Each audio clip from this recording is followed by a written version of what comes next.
Welcome back to the ATI podcast, everybody. Thank you for coming in to episode 20 with us. 20 already? Yeah, already 20. God, dude. We're already knocking them out. We have more episodes now than what we did on the original run. So right, yeah. We've surpassed. Yeah, for sure. So we're just going to kick things off today. We're going to get to it in a hurry with some current event type stuff.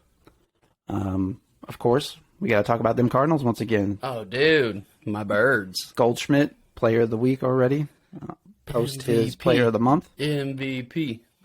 He had a monster home run yesterday in the game in Milwaukee. Actually, he and Arenado, I believe, went back-to-back. Yeah, I mean, even Arenado, when they were in Boston, I mean, what, did he go over the Green Monster twice? Yep. And effortlessly, too. we have to mention, if we're talking about the Cardinals, Nolan Gorman and his insane rookie campaign, essentially, that he's having. I've, had nothing but great things to say about these boys. Nolan Gorman, Brendan Donovan, all the rookie class players, they have, contributed so much to the success of the Cardinals so far this season that you can't, you can't thank them enough for their contributions. It's just unreal. Definitely. And I was looking at some stats. He's got, I believe, the highest on-base percentage of any person with his, essentially when he started his career in the majors. Right. To the point that he is now.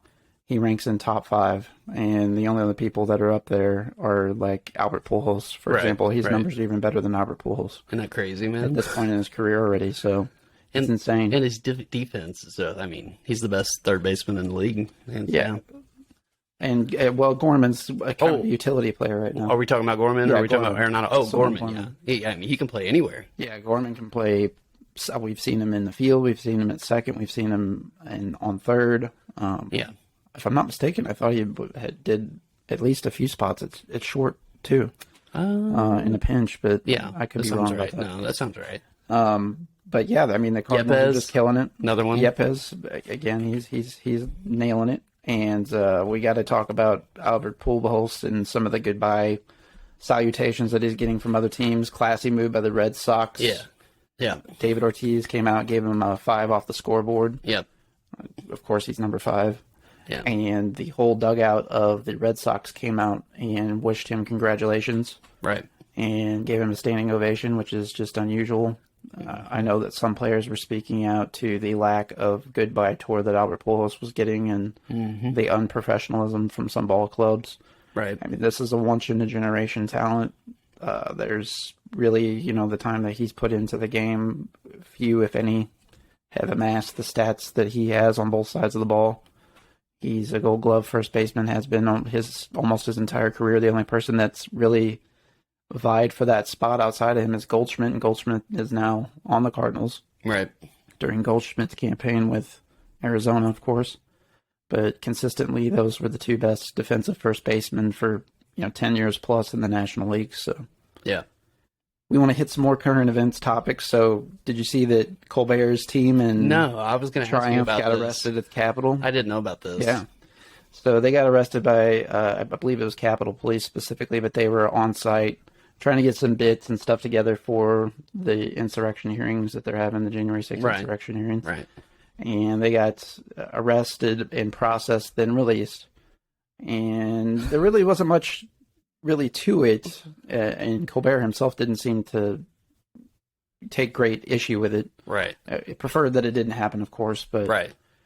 Immediately, Fox News picked up on this, and they reported it as though that they were participating in insurrectionist activities themselves. Now, that right there tells you that Fox News is fucking stupid, and they have no idea what the definition of insurrection is. Insurrection is literally in stopping the ability for lawful legal proceedings to take place with government officials, the functions of government.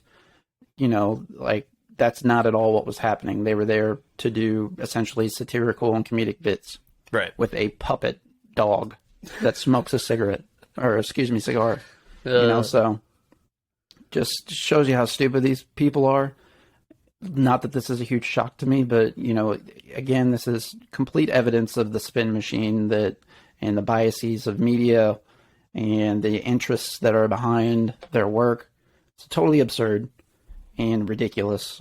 What's new with Fox News? Right. Another development came out with the Uvalde, Texas stuff. So there's hearings being taken place now, I guess, to essentially find out all what happened. And everybody's trying to do their due diligence and kind of correct those mistakes going forward to stop things like that, or at least the reaction times, the poor response times, the poor response quality, so on and so forth. So didn't I see, I think one of the police, like the police chief or something, was placed on administrative leave over the incident, pending the investigation? That I'm not sure about, but the big thing that I was going to report on was the fact that they acknowledged the fact that the door was actually unlocked the entire time. Right. And the police didn't even try to open the door. Yeah, well, I guess their excuse that I keep hearing was they're waiting on a response team or a SWAT team. Well, they were. Total horseshit. Also, it was framed as such that the door was barricaded and they couldn't get in. That was the story, right? Turns out nobody even attempted to go inside the door that was unlocked that the shooter got into, as it was. So, just another detail on the incompetencies and the just unfortunate series of events that took place there. Yeah. Of course, we've mentioned it, but the January 6th hearings continue on. Last time, whenever recording 3, the session 3 was taking place.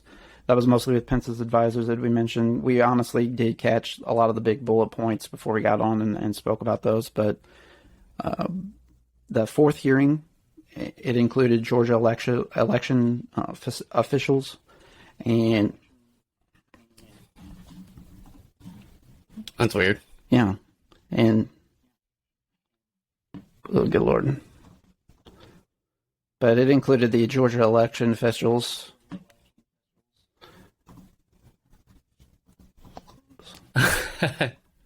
There we go. Yeah, sorry about that. No. Little technical difficulties here. It included the Georgia election officials, and essentially, you know, what we all knew was going on in real time.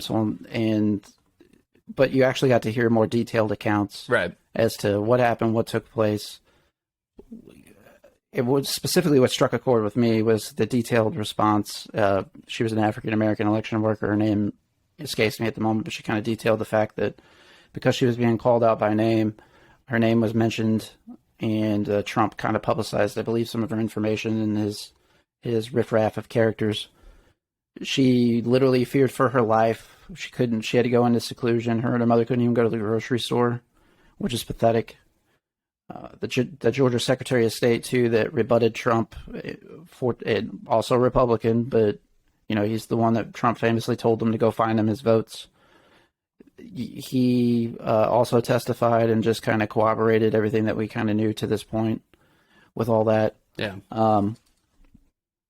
So kind of 5 was today, and essentially the agenda forecasted was that they were going to go a deep dive on Rosenberg, who was the acting acting Attorney General whenever Barr resigned. That's a tongue twister. Yeah. So whenever Barr resigned, of course, it was in December. Government changed hands as far as the officials and everything in January, as every inauguration happens, usually January 20th. And so as the guard was changing or whatever, so it was just a very brief stint is my point for the interim Rosenberg. Well, Trump automatically wanted to replace him because he didn't pursue or at least from Trump's perception, he wasn't pursuing what he was calling election fraud and his quote-unquote votes being stolen, and he was claiming that there was fraudulent mail-in ballots and fraudulent voting machines be seized and all kinds of wild stuff. So because Rosenberg wouldn't follow suit as well, even as acting AG, he was being threatened to be fired. And essentially what happened was all the underlings and everybody that worked in the DOJ threatened to resign. So, and we've heard many reports of that. One thing I wanted to bring up about the January 6th hearings that we kind of glossed over previously was the fact that they're kind of looking at this as a multi-front fraudulent claims, also just beyond the, well, let's spin it back on them, the fake news of the fake, the improper, voting machines and mail-in ballots that are being alleged by Trump and were the entire time. The big lie. The bigger lie here is what Trump was doing to his followers and supporters, quite frankly. They started the Election Defense Fund and kept raising money.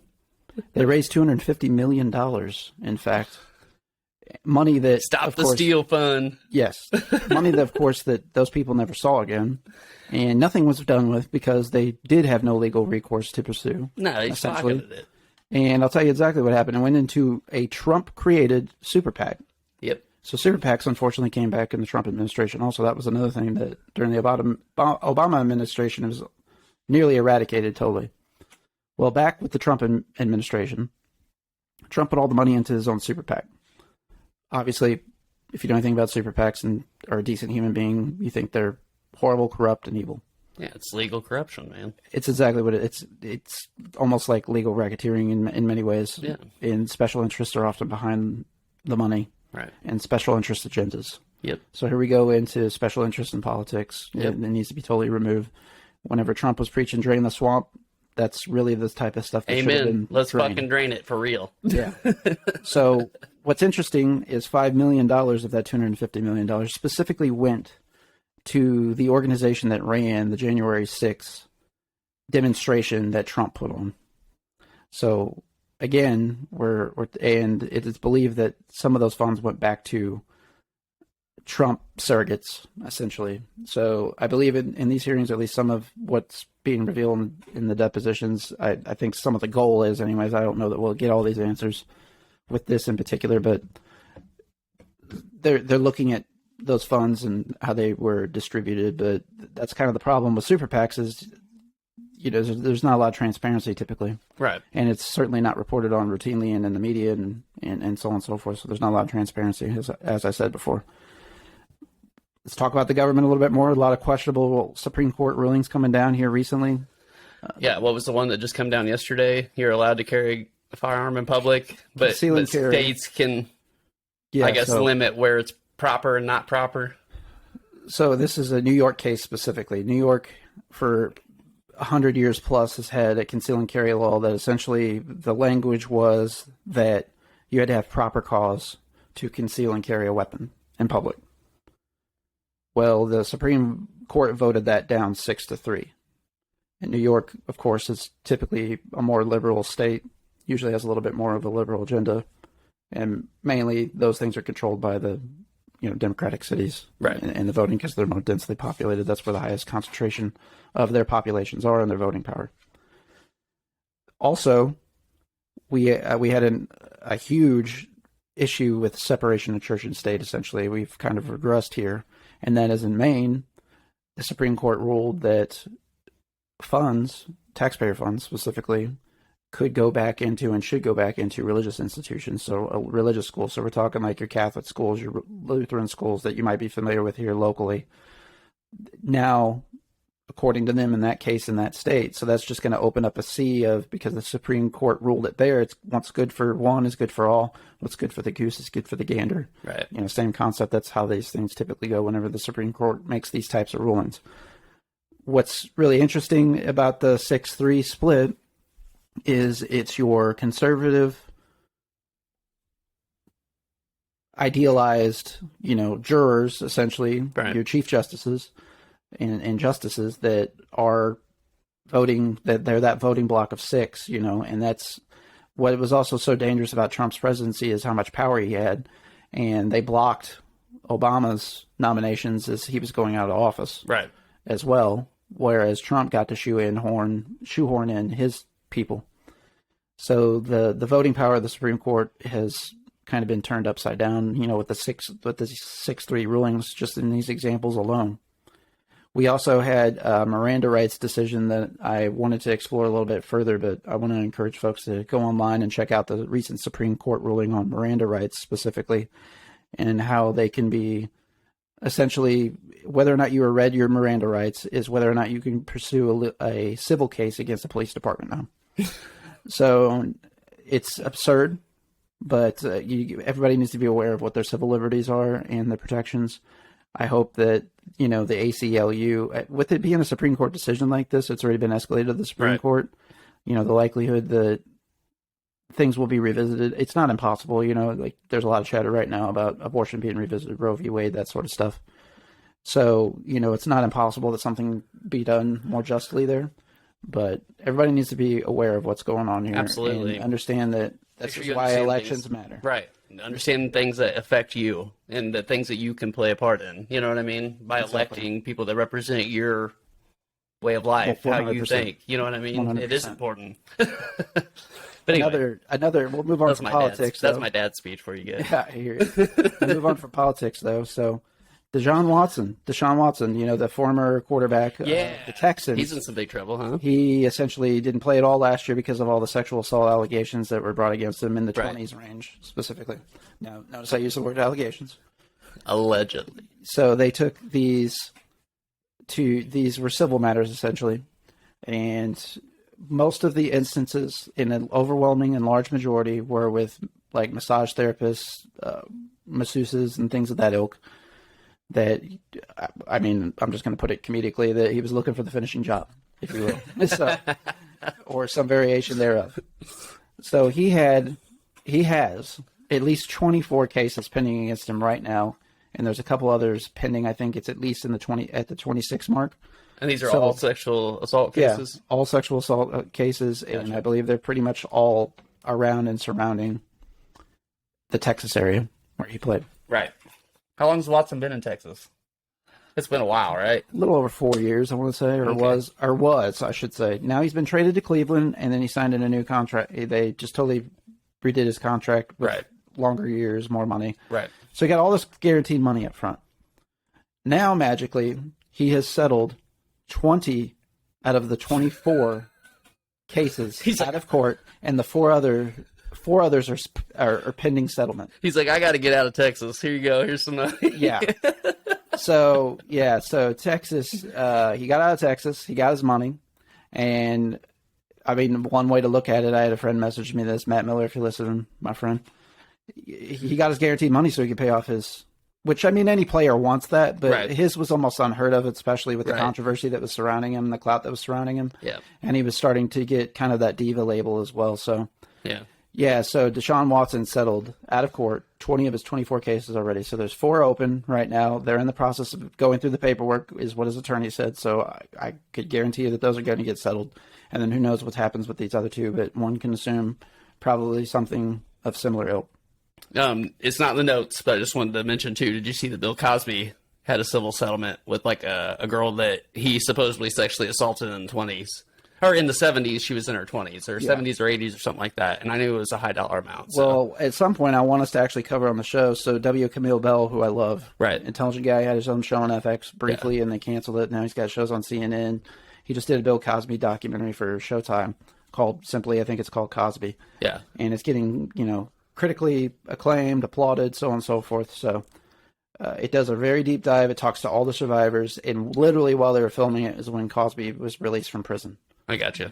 And essentially, why Cosby got released is they found a loophole in essentially because whenever he went to go in to do a deposition, they told him that anything that he said wasn't going to be held against him, and they weren't going to essentially place charges on him based on that. They were just trying to tie up, and I believe this was in the Philadelphia police system specifically, but they were just bringing him in as a formality, essentially to investigate what, however you want to, I wouldn't call that an investigation, but he essentially, the police were just going through the motions, quite frankly, just to put it simply. Yeah. So, but then they turned around and used some of that stuff in the deposition against him in his court hearing, and ultimately affected the ruling and the jurors and so on and so forth. So that's why he got out of prison. But Moving on, Elon Musk's daughter, his oldest daughter, that is, so people don't realize he's actually got more than one kid out there. And so the kids that he had with Grimes, and they have all the wacky-ass names, this is not them. He has an 18-year-old daughter who literally went to court because she wanted to have her name changed to her mother's name because she did not want to be associated whatsoever further with her father. And so usually whenever you go to court, you didn't have to have your name changed. You have to give reasons. And her reasons specifically were she did not want to be associated with her father, and his anti-LGBTQT plus viewpoints, more specifically his hate and his ignorance toward the trans community, and that she supported the trans community.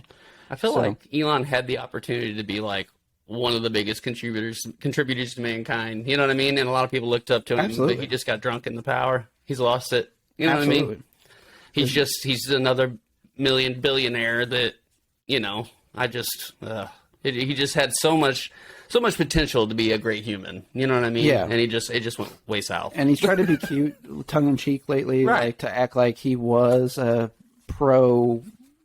we'll say like Democrat, or he was a Democrat, or a registered Democrat, or they voted Democrat.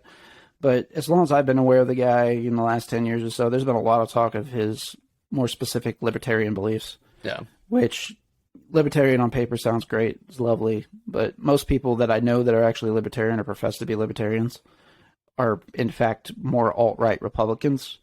And really on the political spectrum, those two things don't actually align with one another. Right. So I think it's people trying to paint themselves in a veil of, you know, essentially sheep's wool. Wolf in sheep clothing. Yeah, it's a wolf.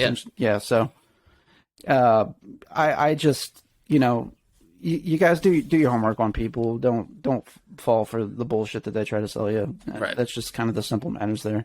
Elon Musk had a lot of potential. Like Josh said, you know, very intelligent, obviously richest guy in the world. You know, things got to be pretty bad whenever you're the 18-year-old daughter of the richest man in the world. You want to have nothing to do with him. Right. You want to separate yourself from the richest man. I mean, you're cutting yourself off monetarily there. Right. So that tells you, and she knows the man more intimately than any of us ever will. Absolutely. So there's something more going on there. Yeah. So don't be putting all of your sticks in the Elon Musk campfire. All right. Yeah. Do your research on the guy. He's definitely one to research. So at the close of the show today, we're going to do a little bit of Stranger Things talk. Yeah. As well as Obi-Wan. We're going to do that with our guests, right? Yeah. We're going to try and slash the Obi-Wan. Yeah. So we're going to try to do a little bit of Stranger Things talk with our guest, who's Doug Wicker this week from Search Party Pictures. Doug's got a film that's going to be debuting in the Chattanooga Film Festival. Doug's actually going to be joining us here in a moment. We're just waiting for him to hit the lobby in our waiting room. And so he's going to be tapping in momentarily. Until then, we're going to just kind of spit and riff a little bit on Obi-Wan, I guess. Yeah, we can go ahead and riff on Obi-Wan. Since we've got a few minutes here. Yeah. But we're hopefully going to get to some Stranger Things talk if time allots. But we definitely want to do Doug in his time justice and talk about everything that he's worked on in the past, everything he has in the works. He's got some awesome stuff coming out. We've been plugging the Chattanooga Film Festival, which is virtual. You can buy passes. I believe that there's two different tiers of passes. There's an $18 function, and then I believe there's like $150. And of course, those memberships allow you to different things. So we'll let Doug explain that to us on his call today whenever he taps in. But let's get to Obi-Wan real quickly until Doug gets in. So Obi-Wan just finished its first season. Of course, it's the story. Essentially, it's filling in the gap between A New Hope and where things left off with Episode 3. So that's that timeline that essentially Obi-Wan, or Ben Kenobi, went into hiding on Tatooine. Right. And essentially was being kind of a silent guardian angel for Luke. Right. And, you know, this revisits the whole relationship and him discovering, Obi-Wan that is, that Anakin is still alive, aka Vader. Yeah.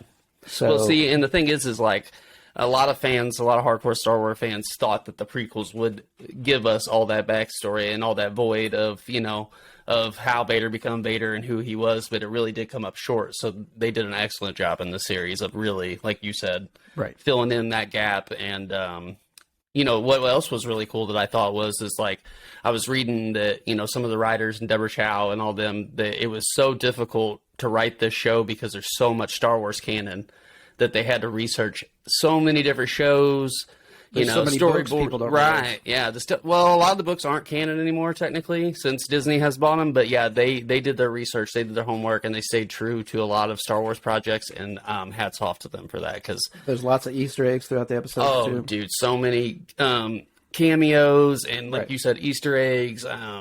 The story writing was phenomenal. I thought the acting was good. I'm trying to give you a summary without spoiling anything for you. Yeah, we're trying to remain a little bit. Because it just happened. So, you know, Yeah. I don't want to spoil The anything. finale was literally last night. As recording, it's Thursday today. Yeah. But yeah, the finale was excellent, well acted. What the big thing that I immediately noticed with this season is the improvement of the lightsaber fights. Yeah. They're more action cut. There's a lot more camera movement. There's a lot more. It's not so two dimensional. Right. The camera follows behind people. They do over the top shots, Right. kind of God's eye shots, if you will. They do large landscape shots. The visuals, dude. It's with the just lighting. incredible. Yeah. And in fact, this interaction between Obi-Wan and Vader in the finale is Top notch. of the best scenes I've seen in any Star Wars movie. Yeah. If Without you're question. into duels and lightsabers and the whole action The saber sci-fi work is stuff. incredible, and hats off to the actors for 10 putting out of in the 10. work. Would recommend. Absolutely. Yeah. I mean, it is incredible, 100% incredible.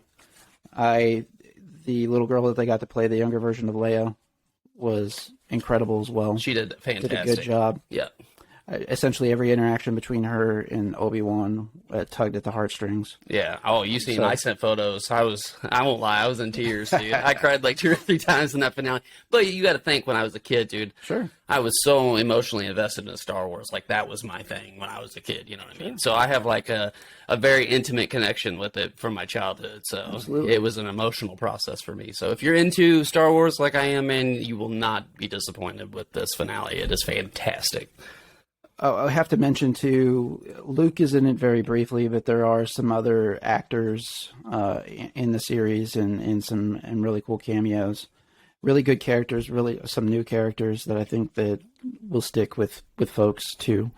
The third sister in particular, and without giving too much away, I really like her. Yeah. I Her like story, her story. her trajectory, Yeah. as a character. And I think she'll have a lot I hope they do to more play in with the future. story. Yeah. It's heavily rumored that there's going to be a second season. They haven't announced it officially yet, but I would say look to that, especially with all of the hubbub that they're getting within Right. the coming weeks for sure. Absolutely. And the season finale itself, I believe, was their highest rated episode. Well, and with Vader, you know, and this just being right after Revenge of the Sith and stuff, there's so much to play into Clone Wars with Ahsoka coming out, and you know, filling up some, like you said, some loopholes with that stuff. So I'm really excited to see what direction they go with everything. And the thing too with the character development with Vader, and specifically, you know, as Josh said, where it left off with episode 3 is essentially it was him becoming Vader physically, you know, them resurrecting Anakin, and you never really saw that character development. Well, this is definitely the start of that. Yeah, where you absolutely. can see the rage manifested, where you can see the ruthlessness, Right. where you can actually see how strong he is. And it's just, you know, we were having this discussion too a few weeks back, is people don't realize is like dismemberment affects midichlorian count of Jedi and Sith. Right. And so, like, just think how strong he is right now, and he's literally has no extremities. Like, it's all prosthetics, essentially, Right. robotic prosthetics. It's And he's crazy. still powerful, right? It's insane. So we Yeah. can't talk it up enough. I told you we'd riff on that until Doug got in our waiting room. So Doug is in the waiting room now. So we're going to welcome him into the conversation. I'm excited. So we're happy to bring you Doug here. Just bear with us a moment. And here he comes.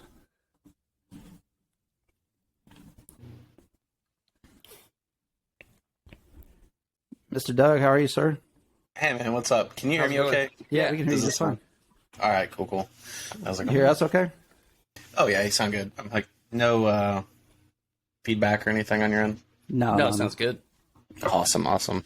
Josh, it's nice to kind of meet you. Yeah, formally meet you. Yeah, man. Yeah. You guys have been in the same room many times, but Yeah. probably nothing. Oh, Probably. Like Yeah, like shows and stuff like that. Yeah. Yeah. It's kind of weird like that, isn't it? It's like Yeah. every year you see people that are like, you meet someone that knows somebody you know, and it gets more bizarre. You're like, you people are like 10 years apart, live 5 states away. Like, how do you know each other? It's kind of like that with PQ, you know what I mean? I've been in several rooms with him at the same time, but I don't know just never interacted, you know what I mean? I don't know if you know Jerry PQ. We had him on a few episodes ago. He's an avid hiker. He lives out in California now, but he kind of ran with all the Last Flight Home guys. He's a Fredericktown guy. Yeah. And he was kind of like one of those guys that was kind of always around, but we never really like developed our own relationships with him. But after him doing the show and me going back and forth with him, leading up to him on the episode and post the episode, we're like kind of becoming like good pen pal buddies now. So it's kind of cool. It's so crazy because it's just like, yeah, it's weird. You know, you're like, who? I remember when it first started, you know, like when you first move away from somewhere where you grew up and you're like, geez, like, how does this person know like these 50 people that they have no way of knowing? Like, right. The most recent weird ones, actor friend of mine from here in Farmington that moved to Minnesota, right? He ended up, like, there was this other guy I know that knows him. Like, basically, the kid I went to high school with 2 hours away from now, from here, moved to Minnesota, right? And this kid from over here in Farmington also moved to Minnesota, and somehow these two found each other, even though they're both, like, 2 hours apart, and I know both of them. It's fucking bizarre. Yeah, isn't like, that weird, man? It's the weirdest shit. I know that your world's gotten a little bit smaller too, with you know where your careers went and some of the opportunities you had and the people that you've met. But I kind of want to start our conversation today with kind of whenever I first met you. So like, I think the first time I know I definitely met you through the Dress for a Funeral guys. Joey and I were really good friends, and I had moved in with Brandon approximately or close to about that time as well. And I actually went to middle school with Ford, so I was always somewhat connected to Ford. Ford was my best friend in middle school whenever he came to AV, and he moved away.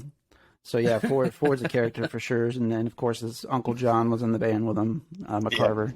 So like I was all tight with all those dudes and partied with them a few times. And then obviously Brandon and Joey and I stayed pretty connected after all that. But I think like I sold you like a guitar pedal or something. So then that kind of like forced us to talk a little bit more. So that, from that point on, we basically, anytime we saw each other, we would just, you know, chat it up. And I knew you like movies and I like movies. So that was always something we could always bond and connect over. And music, we'd always see each other at shows. And so I say that was about 2005, 2006-ish. Oh, yeah, for sure. Yeah, because like, man, like, I do think it's weird. It's like, I don't know if the guitar pedal is the first time I met you, but I know it's the most significant early meeting. Right. The one you're like, you know, it's like, probably, you know, maybe we were at parties or something. I was like, okay. Because it's like, you know, so that was so long ago. It's weird how, like, you meet somebody and you're like you said, those like first few brushes with them, it's like, you know, it was like a standout moment, a standout story. Like, I remember that because I remember vividly like where we were, and like I still have that pedal. I don't even know if it works. It's like, you know, like put away and like with a bunch of other gear and stuff. And it's like, I haven't taken honestly, it out. I probably wouldn't have sold it to you. I think I was just hard up for money at the time. Like, it's like a little cheap Digitech pedal, but it actually had a drum machine in it. Yeah. And I would practice with that drum machine all the time. I remember you being like, you're like, the expression pedal doesn't work on it. And I was like, yeah, that's okay. That's fine. And I just really wanted like some delay options, and it had a harmonizer in it that I like to tool with, you know, like. Yeah, it had like 50 effects or something like that, I want to say, on it. And the expression pedal was very wonky. It was like, it wasn't so much that it didn't work. It was just very drastic. It was like 0 to 60. And there was no like, you know, attenuation on it, I guess is what I'm trying to say. But yeah, so that's funny. That's kind of how I know that's the first time I like extensively talked to you, for sure. I couldn't tell you what the rest of our conversation was about. I do remember, like, just that whole piece, like going over that, just kind of like chatting. I think we talked a little bit about us, our friends, and how we knew them, and so on and so forth. But yeah. So anytime I saw you after that, we were just always chopping it up about movies or music, and I know that you went to. Where did you graduate from? Did you graduate from Central? No, so when I was a kid, I grew up out near, like, you know, the old Mayans Drive-In. Oh yeah. So I grew up in that area. I find it easier to just describe that than the rest of that just undeveloped area and try to describe that. But, right. So like not too far from Brad Sexton. So Brad and I literally grew up together, and Brad, like, so where Brad grew up, and that's where we but my mom ended up remarrying some guy after my dad passed away, and moved us down to Bunker, Missouri. Like, Shit. Yeah, I thought this area had nothing to offer. I was grossly unprepared for that, man. So Bunkers. I was like, that's Southern Iron County, right? I think I was like 14 or 15. You know, like, it was tough because like I think I was like just starting my sophomore year, or like just kind of into my sophomore year of high school, and so uprooting at that age was kind of weird. And then moving to like this, I was this like little metal kid that like, you know, I was like all into like Metallica and like just all, you know, just shit like that. And, you know, of course, new metal was raging, so all the stupid fashion was happening, like the Jinkos and all that shit. Yeah. And like, I'm down here in this like podunk town with like all these cowboys wearing Jinkos and like just not blending in. Man, that was a very hard time. But, you know, like generally, like I just always like try to treat people like people until like, you know, like you're too much of a douchebag or something for me to like connect with you. And like, so that kind of got some mileage. You know, it was a very small, my graduating class was like 26 kids. Wow. It was wild to just go through that. But I mean, it's like in a lot of ways it was crazy because like we just had like run of the mill, like we'd do whatever we want. Like there was one cop in the whole town, and he had like hours. Like he'd be like, "Oh, it's like 8 to 5 today, guys. Like hopefully there's not crime at 7." Yeah, nobody fucks around at 6 p.m. because I'm loaded. So he's just like, you know, I guess really county and state patrol, and even then, I mean, it's like that's all population based, so there really wasn't a lot of that. Like, I don't know, it was like 300 people in the entire town. So it's like you could just do whatever you wanted, and as long as you weren't causing any kind of damage or threatening anybody, you were good to go. Yeah, so AV was a little bit bigger, but yeah, I can kind of relate to some extent. Small town vibes. I think we had like 75 in our graduating class, but that you also have to take into account, like we had kids from Bellevue School District. There was only up till 8th grade in Bellevue, so they got the option of coming to AV or going to Caledonia. And Caledonia was like a graduating class of like 30 as well. So, yeah, very small schools. There's a lot of small schools down here, really, that people don't realize. Like, they hear those classes and like they think, well, that's how many was in my first period class, you know, in many cases, for especially like Farmington, Fredericktown, North County, those schools that are a little bit bigger in population. Yeah. But I'll meet people, especially like people I work with, like in the city, or people that like grew up in like San Francisco or something, you know, like I got a friend that lived out there his whole life, and when he graduated high school, he was like, yeah, my graduating class, like, you know, we had this conversation, he's like, my graduating class was like 1,200 kids or something. Wow. And you're just crazy. Like, I can't wrap my head around, you wouldn't even know all those people. No way, yeah, I couldn't keep up with 1,200 people, there's no way. Yeah, I went to a graduation at Farmington. I had a girlfriend at the time that was graduating from there, and it was like insane to me, the scale. That was my graduating class. Yeah, your graduating class. Yeah, it was like in at the Civic Center. And it was like panic-inducing, like the traffic that was in there, and it was like, you know, sardine can. Yeah, it's insane. It's funny. Like, I think, you know, it's weird how like you look at stuff like that, and your whole life is like this series of things that you're constantly like, am I, you know, you look at the moment, and you're like, man, this sucks, you know, or you're angsty about it, or you're pissed about it for your whole life, and then like you have like these moments where you're like, I don't know if I went to a bigger high school if I would be where I'm at now. Right, like that, for sure. Like having that smaller class like created more of an individualism, you know, like you had to like you really just had like more like autonomy, and you could do more, and you didn't have as many like groups and social structure, right, things like that to influence the person you are. And like sometimes that's good and sometimes that's bad, but it's kind of interesting that, you know, you think about it in that perspective, like that, those weird things, you're like, man, fuck Bunker, why do I have to live down here, this bullshit? And then you're like, well, you know what, like I got to like do all sorts of stupid shit and be rowdy as I wanted to be, nobody cared, you know.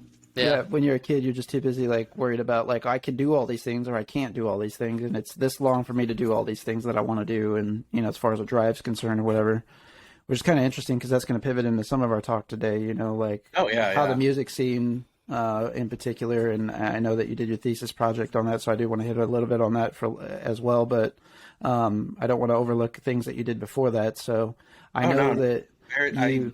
got it under control. Yeah, so I know you. Did you go to school at Mac for a period of time? I did, yeah. Okay. So I grew up just, you know, a poor kid with an imagination, and I could draw. So I would just draw all the time. And basically, you know, like I played music for a good chunk of that time too. Yeah. The drawing was my first love, and all of my teachers were like, yeah, you're going to be an artist. I'm like, Right. really? Like, yeah, you're going to be an artist. What's that mean? Like, I don't know any art. Like, I grew up, like, everyone in my family is very practical people. Nobody does anything creative for a living. Like, it was unfathomable to me to grow up to think that, like, you could do any of this and make a living at it. And, you know, I'd watch movies and I was so fascinated by the mechanics of it and just in love with movies.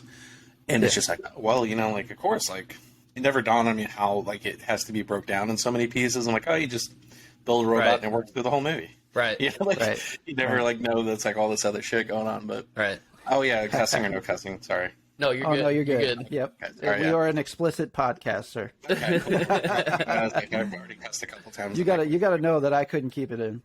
I know, and I have one of the worst mouths, and I'm like, luckily I'm surrounded in a space where I'm like, hey, all my coworkers, you know, we're good. We just cuss all day. It's I'm fine. the same way. Yeah. Similar, right. So it just kind of was, you know, I drew. They're like, you're going to be an artist. I said, you know, like, what does that mean? What do you mean I'm going to be an artist? Like, yeah, you know, go to college for it. I'm like, okay, like, sure. So yeah, I ended up enrolling in Mac, and I thought I would be a comic book artist because I was like, I love storytelling and I love the serial aspect of it. And, you know, even though I know this conversation about superheroes is one that I'm so tired of having, and about our current climate of like superhero movies and everything like that, which I don't entirely hate, but I'm also kind of burnt out on. Right. Absolutely. Is that, you know, like those characters were kind of like, you know, larger than life characters, and like they had such rigid rules, and there was such a drama and structure to like, Batman does this, Batman does not do that, this character does this, you know, and very relatable. Like, you know, Spider-Man, of course, for a teenage boy, like, you know, connects with a lot of teenage boys. Absolutely. Like, yeah, I get this guy. Coming of age character. Right. And so I really thought that that's what I would grow up and do. Like, you know, and I just loved art at a young age and always have, like, all sorts of just any kind of visual art had always been appealing to me. So I thought that I would just grow up and go do that. So when I went to college, it was really funny because, like, I enrolled in Mac, didn't have a damn clue. So I graduated high school in, let's just say, the early to mid 2000s. I don't want to put too much on a cap on it because I'm feeling my age these days. But I ended up. Computers were still kind of in their infancy for like a lot of design work and everything. Photoshop was still in its you know, infancy for like really taking hold of where it would go. And so everyone's like, yeah, go to college, learn Photoshop. That's back when you had to do that. Like, you couldn't just get on YouTube and like, oh, I'm going to learn how to be a designer. Right. And, you know, like, yeah, you'll make six figures doing this. You'll make really good money. And I'm like, okay, this sounds cool. It sounds like I already love doing this. I'm going to go get a degree in it. So I got to Mac, enrolled in graphic design. And when I got to my first class, I sat down and they're like, here's how you operate CAD. Yeah. And I'm like, that's not graphic design. Like, what is this? And they're like, this is for designing engine parts. I'm like, why is the class called graphic design? And they're like, I don't know. I'm like, well, graphic design's like illustration and like photo work and you know, like images. And they're like, no, here it's CAD and it's developing parts for cars. Right. And so there's a real big disconnect. And they're like, well, you might want to go to Jeffco or whatever. So you know, 18, like I said, no real like leadership in my life. Like, none of my family had graduated high school. Nobody had any idea. Like, I had nobody to mentor me in that sense of like what you do when you're an adult, or like how to like handle your finances or job prospects or career orientation. I had no idea what any of the shit was. I was making it up as I went along. And so I have all this, you know, this class I'm in, and I don't know what the fuck I'm doing. And they're like telling me to go to Jefferson College. And I'm like, this is a huge, like, this isn't just like going across the street because things aren't working out. This is like a pretty substantial shift. You know, I'd found my way down here and was like living with people and stuff. And so I ended up just like, okay, well, what can I do? And I shifted to this general arts degree, and it was cool because it was like that first moment where you look around and it's kind of like that. Like, you know, you find yourself with a group of people, you're like, okay, here's a bunch of weirdos that are very similar to me, that have a lot of similar tastes and things that I like. And it's the first time I ever felt like what kinship is. And you're like, you know, having people be like, hey, have you ever seen this movie? It's super fucking weird. I think you would like it because you like this sort of stuff. And that first moment when it's like more than just like one friend from school that like is into Yes. weird shit. Instead, it's like Yes. now you have like a whole room full of people into weird shit. Hell yeah. Hell yeah. Yeah, so I stuck around with that. Ended up, I was about a semester away from completing my associate's degree, but I was just so broke. I had my family was like, we were very, very poor. My mom had gotten divorced from that douche, and we were just like, I mean, I just grew up so poor, man, that I was like, I had no backup plan or nothing to fall back on. Yeah. And it got to where it's like I just had to work. Like I had to go get a job. I had to figure something out and like figure out how to be, you know, like survive basically. Yeah. So I ended up pulling out of that because I felt like it was going nowhere. And I was having this daunting, it was like 2004, 2005, 2006. And I'm like watching my friends with like these very pragmatic, real degrees. Yeah. Not getting jobs because the economy was fucked up. Yeah. Right.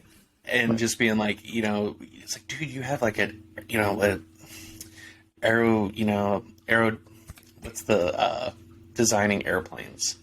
Like, aerospace or aeronautics. Yeah.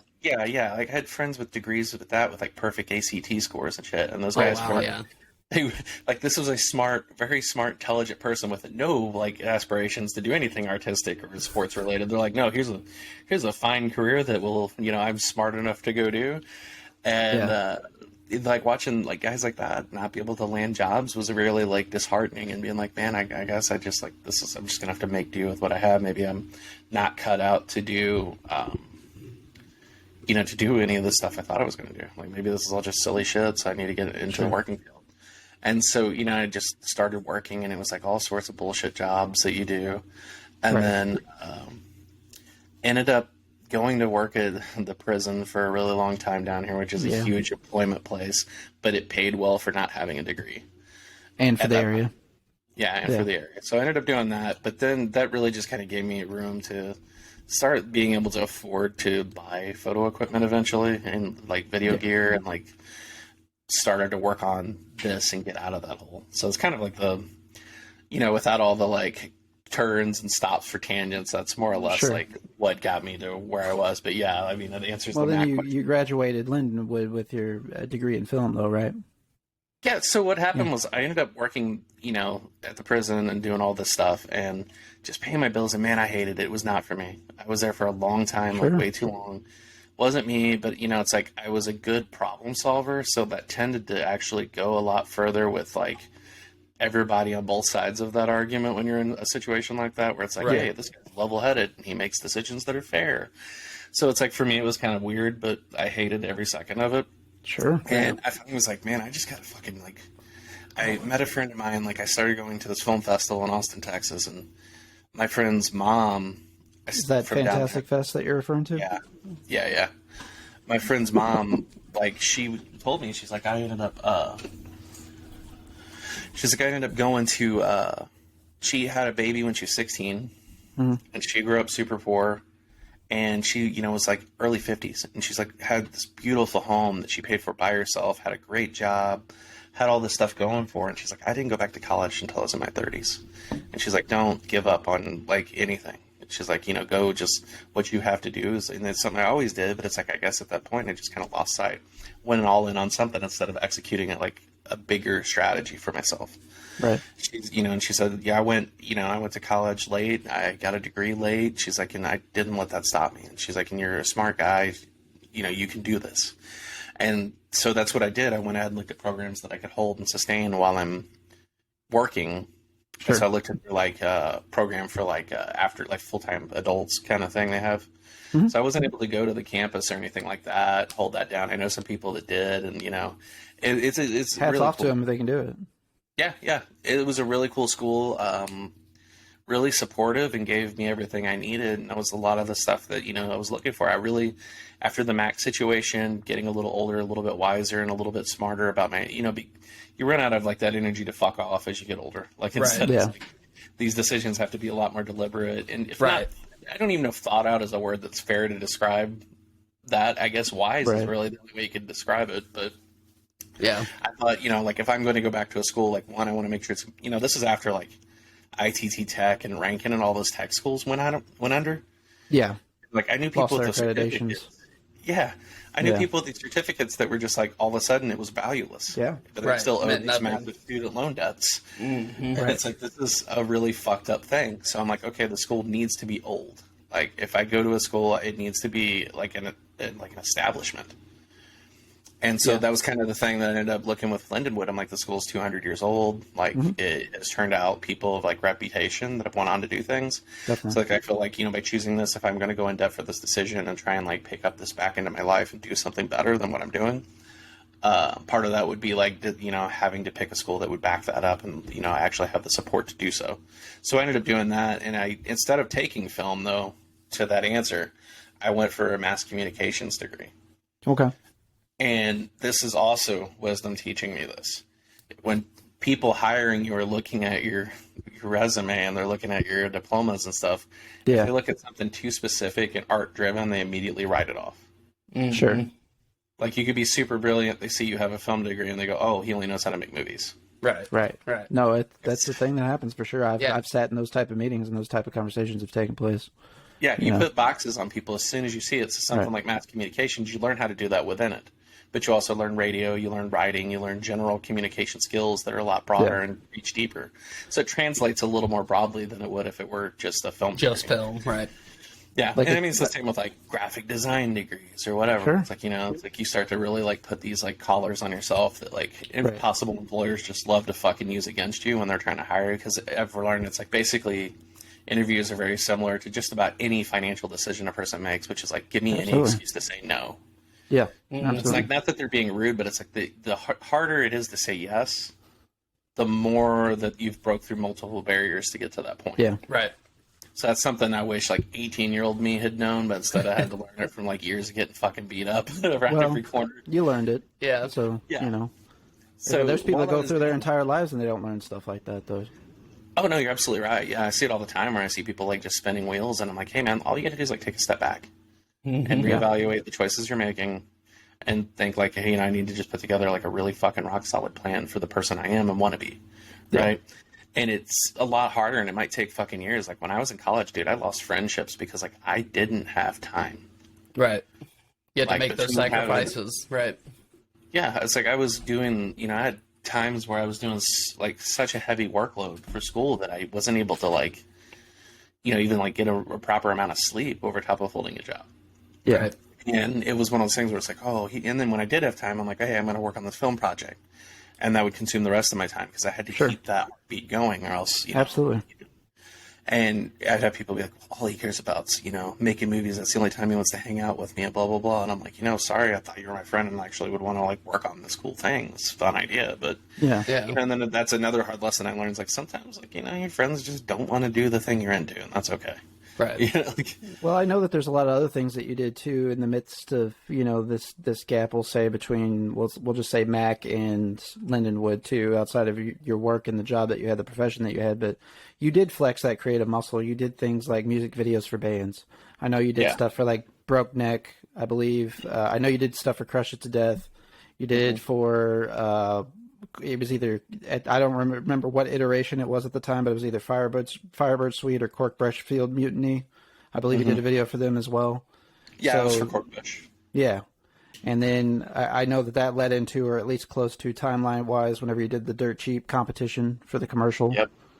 And it seemed like you kind of just started to pick up momentum with at least knocking out small projects. When I say small, like in length, things like the commercials, and then you did the ABCs of Death submission for M is for Microwave. So I know that kind of the Dirt Cheap, as far as my remembrance of it, I think I sent you a message about the competition initially whenever it was going on, or several people might have been hitting you up. Yeah. And I was like, hey, man, this might be an opportunity. Who knows where it goes, but it's at least something you can add to your portfolio, that sort of thing, It went a lot further than I expected it to go. I felt like I was too green at that time to have like that kind of like, to even like finalize on that. I remember being like, man, that's like the first commercial I've ever made. You were in the finals too, right? Yeah. And then the selections. Yeah.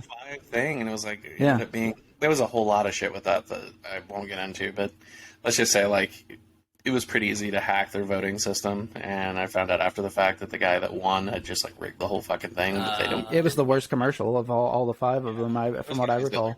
much more deserving than that guy, and not just myself. There are other like projects that I'm like, this is really good. Like, how do you do that? How do you do this? It's super good, you know? Yeah. But yeah, it definitely was a situation where I'm like, oh, okay. But it gave me that like confirmation. Like sometimes you run into that where you're like, there's a moment where you're just like, am I even like, especially like things like this, some of these projects, like, you know, they take so long to gestate and finalize, and you watch them so many times that the ups and downs of it no longer connect with you anymore. Like you have a hard time, like really, like you get so lost in the woods. You're like, is this shit even fucking good? Like, is anyone even like, like you're so tired of watching it that you're just like, you could never watch it again and be totally happy. Yeah. Like I used to wonder that. I would go to screenings of movies and like the director would be there, but like he wouldn't watch the movie. Right. Yeah. And I'm like, dude, you know, like I would be so pumped to watch my movie with a crowd. And they're like, I can't do that. You know, like you know, like it's just too stressful to be in that room. And like, you know, right. And other times, you know, they would just skip it all together and then show up at the end and do like whatever intro or whatever. And, you know, like I couldn't understand that. And now I 100% do, because it's just like, you've seen it so much, it doesn't, you know, you don't want to see it again. You like really hope the crowd enjoys it, and that's what you get. But I think that goes into anything in the arts, though, in some degree. Like that's kind of one of the reasons I stopped drawing, because whenever I would reflect back on it or revisit the work, like I would always just look at the imperfections of my work. So it just like, I know it's going to sound hilarious, but it legitimately would piss me off, because I would expect myself to do better. Like I would like have a minor rage fit internally. So I was just like, you know, I got to stop this, you know? And, you know, and I am a connoisseur of movies. I've never made anything movie wise or whatever, but, you know, obviously being a musician, been in bands, that sort of stuff. And then there's a creative input that goes into the podcast stuff. Like, because I edit the podcast, produce the podcast, I have to listen back to it. But like, I'm not like wanting to hear myself talk for 2 hours, you know? Right. Like everybody thinks they sound weird too. Right. And then like something will get kind of like in your brain, like you'll just start to get a bugaboo about a particular thing, like that's just annoying the piss out of you that probably nobody else hears. Like whenever I'm interviewing people, you hear like clicks of the tongue or something like that, and it'll just drive you up the wall while you're editing, because you're like editing out like 40 clicks of the tongue, and I know that goes into the filmmaking piece as well. Yeah. Oh, yeah. I always tell people when you're cutting something like, hey, you like that song? They're like, yeah. I'm like, you're going to fucking hate it. Yeah. You're going to end up not liking it, but when you're done with it. By the time you're done, you're going to be like, that song can fucking die. I never want to hear it again. It's like it could be your favorite song. But like, you know, 3 weeks of cutting something to it, you're like, I am so sad. I'm never hearing that for the rest of my life. You know. Yeah, without question. You get tired of the repetition of the same thing over and over. I'm kind of learning that myself. I'm kind of a self-taught graphical artist. I'm self-taught Photoshop guy. I just started playing with After Effects and like animating and stuff like that. So yeah, I know what you mean. Like even like 10-second clips, watching that over and over and over, you just want to delete it. You're just like, this is garbage. Sometimes, in my opinion, the shorter the form, the more you experience that is. Right. Like I could cut like an hour-long piece, and it's not as like mind-numbing as it is to cut like a 30-second piece. That you're just, like, you know, because you're like, I don't have this. As long as the flow's working and everything's like has a good pace to it, nothing feels weird. Right. You know, you can kind of let things breathe a little bit more on a longer piece, but on something 30 seconds, like those minute moments really matter, and they could just beat you to death when you're tired of hearing it. And next thing you know, it's like what I call frame fucking. Like the next thing you know, you're like looking at, can I shave a frame off this piece, or like a frame or two off the side of the shot? Can I? And next thing you're just like milking, like whittling it down to where it's like barely enough breath for like someone's eye to catch something. Right. Yeah, it's like so I feel you. I feel your pain. It's monotonous. I wanted to ask you, how did the ABCs of Death submission thing come together? I know that they kind of publicly, I think through social media campaigns, online postings, were kind of soliciting for people to make some submissions. Is that how you stumbled upon the ABCs? Yeah. Okay. Yeah, so it was like, when did that first one come out? 2013? I think it was 2012. Yeah, sounds about right, or 2011. So I didn't know they did one for 2012 until like it came out. I didn't know they did a call for a similar thing. Sure.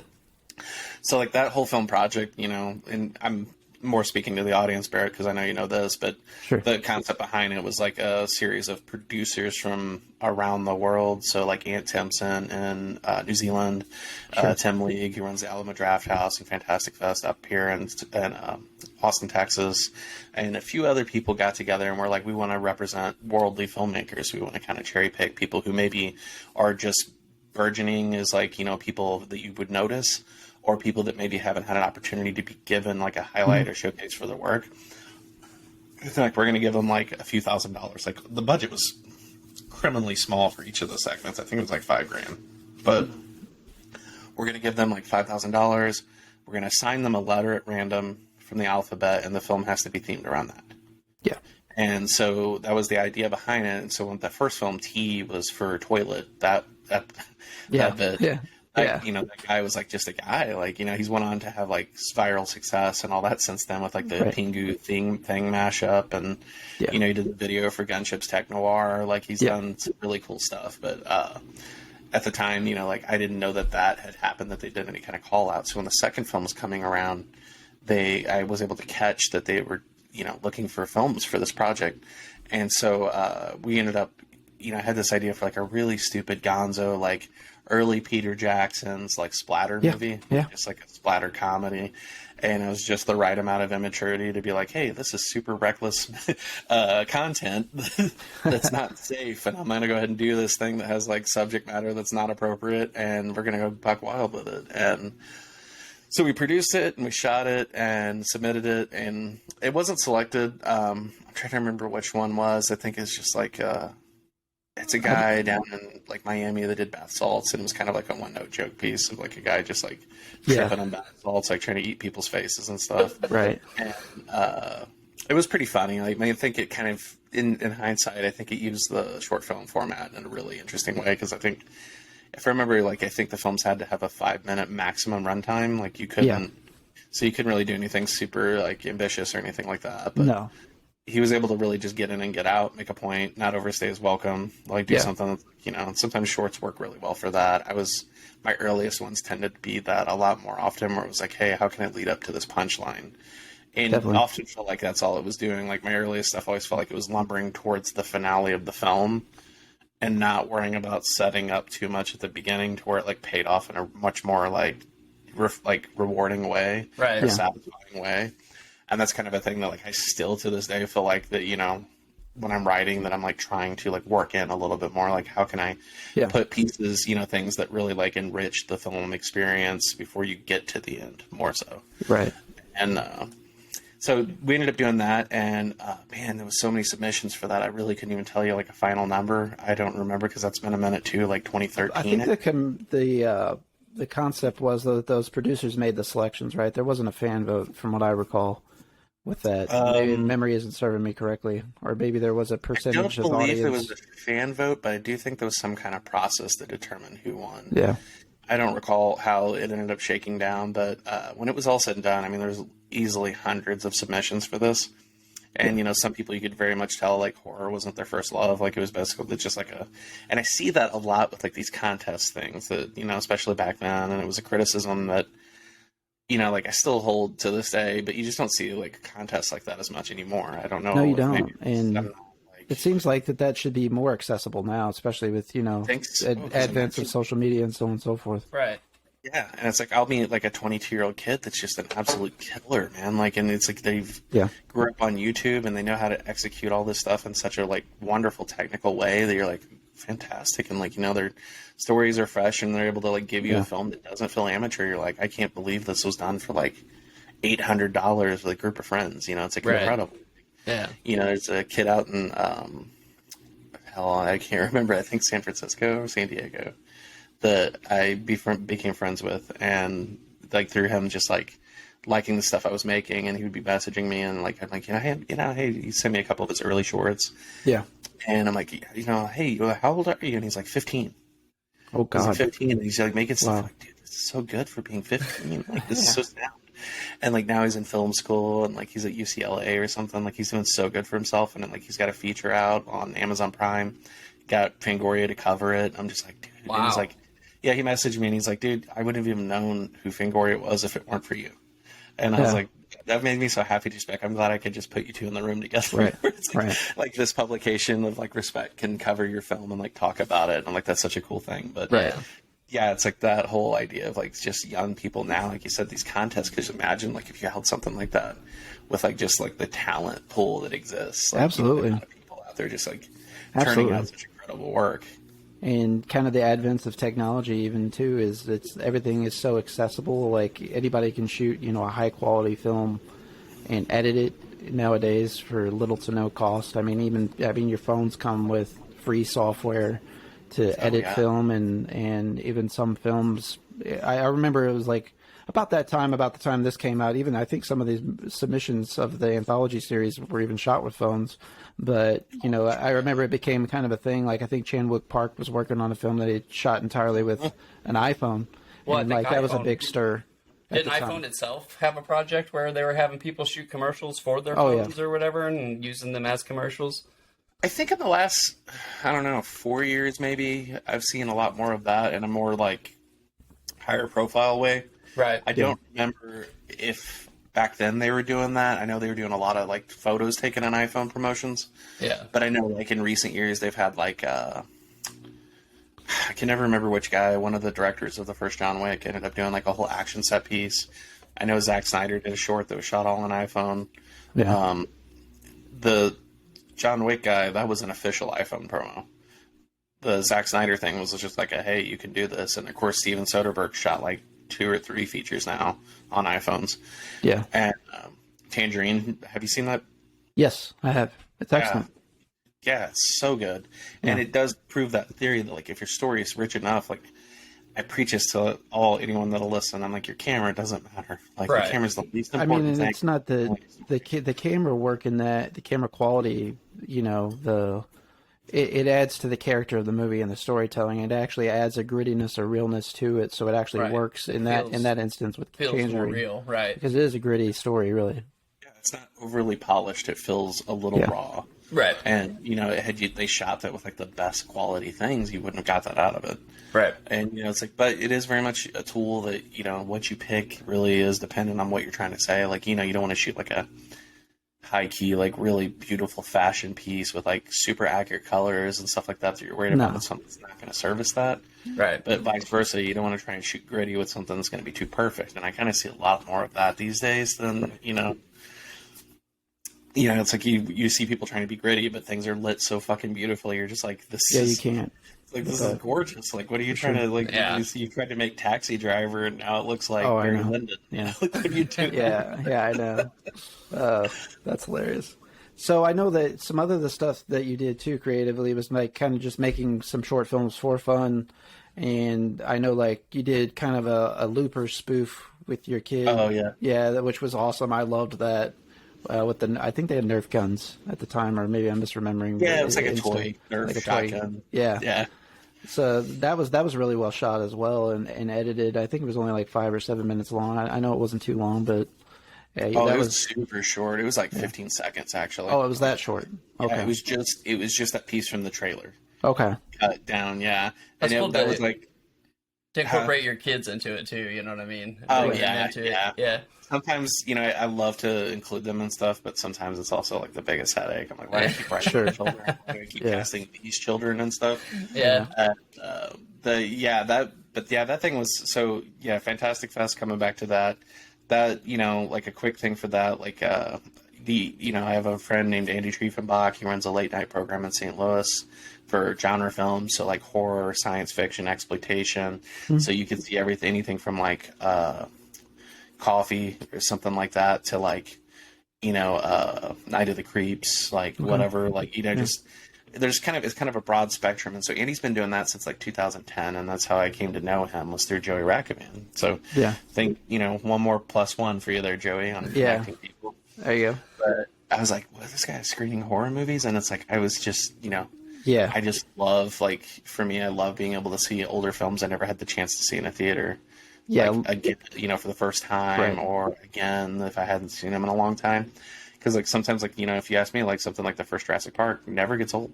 Like, I could go see that in the movie. It's a classic. I could go see it in the movie theater like every week and still never get tired of that movie. Right. And so I just don't believe in the idea of like old movies and new movies. I think that's such a silly thing. Like, because it's old, I'll never watch it in some people's mind. And it's like, no, man, like there's so many old movies I discover that people talk about and like, hey, you've never seen this, you really should see it. Like Sorcerer was one that like I saw a few years ago and was just like, this is such an incredible film, and people really need to see it. So like I tote that stuff as much as I can, and Andy gets that. So there's been movies like Rolling Thunder that I'd only ever heard of and never seen that Andy booked. So my first experience ever seeing this film was blown up and in the best presentation possible. Yeah.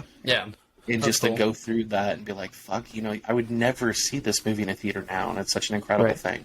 But Andy, we'd talk about movies, and he would be talking about, it's like, well, I saw this at Fantastic Fest, and this, and this, and this, and this, and, it's so fun, and it's like, to me at that age and at that time, like, film festivals were like these, like, proper, posh experiences that were super pretentious and super... Well, you hear the Tribecas of the world and so on, Toronto Film, Right.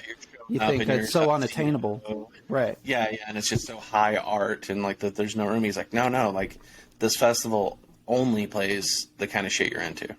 Right. And like, it's super lax and it's super casual, and they have their own set of rules, and there's like this respect and reverence for the movies, but there's also this like treating the filmmakers as real people and not putting them on a pedestal. Like, you might you just watched a really badass movie and you're hanging out at the bar and the director's next to you eating queso, and you're just like, hey man, love your movie. And like, it's that simple. And there's such a like, simplicity of like taking people and putting them on such a, like recognizing their hard work, but also not putting them in an awkward spot where they have a spotlight in their face and camera flashes and dumbass questions from junkets.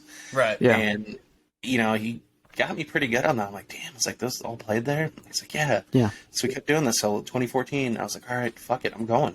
I'm just going to fucking go. I'm going to make it happen.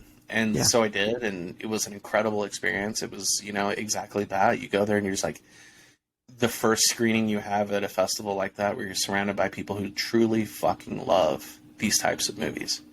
They go, like, you get reactions that are like rock shows. Yeah. Like, like when the bad guy gets their comeuppance, the whole crowd pops and goes fucking wild. And you're just like, I don't get this back home. That's the movie experience. That is supposed to be the movie experience right there. That's the reason people go to theaters. It's a kinship. Everybody's in the moment together. Everybody's locked in, lockstep. Right. I don't want to run away from late night Grindhouse too much. I'd highly recommend anybody who hasn't went to a late night Grindhouse showing. I think they're mostly doing it out of De Pere now, right? The cinema up there. So I've made it out to one up there. I saw Cronenberg's Rabid, which Cronenberg is probably my favorite director of all time. So it was really awesome to see it in that setting.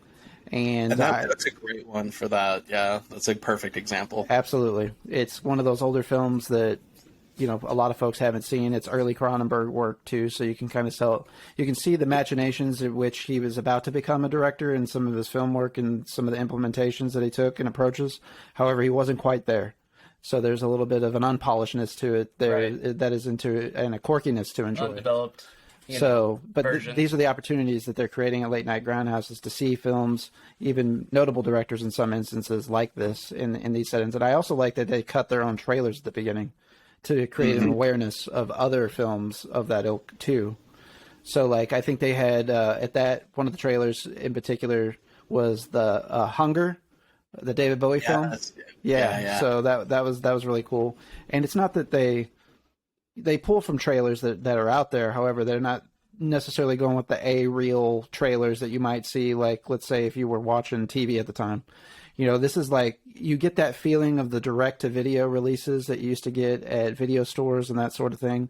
And you would, like, let's say Demolition Films, you go in and get a direct release, and you pop it in the tape player, and you see all these trailers for movies that, like, pique your interest, but you can't get your hands on them. Right. It kind of recreates that sensation. Yeah. So it kind of captures some of the magic from my youth in particular. So Late Night Grindhouse is just creating that whole experience. And then also they have the displays out front. They have Criterion Collection stuff that you can buy. They've got posters, artwork, masks, merch.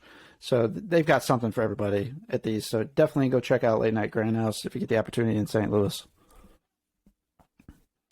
But back to your Fantastic Fest business. I've got my Chaos Reigns shirt on from Fantastic. Yeah.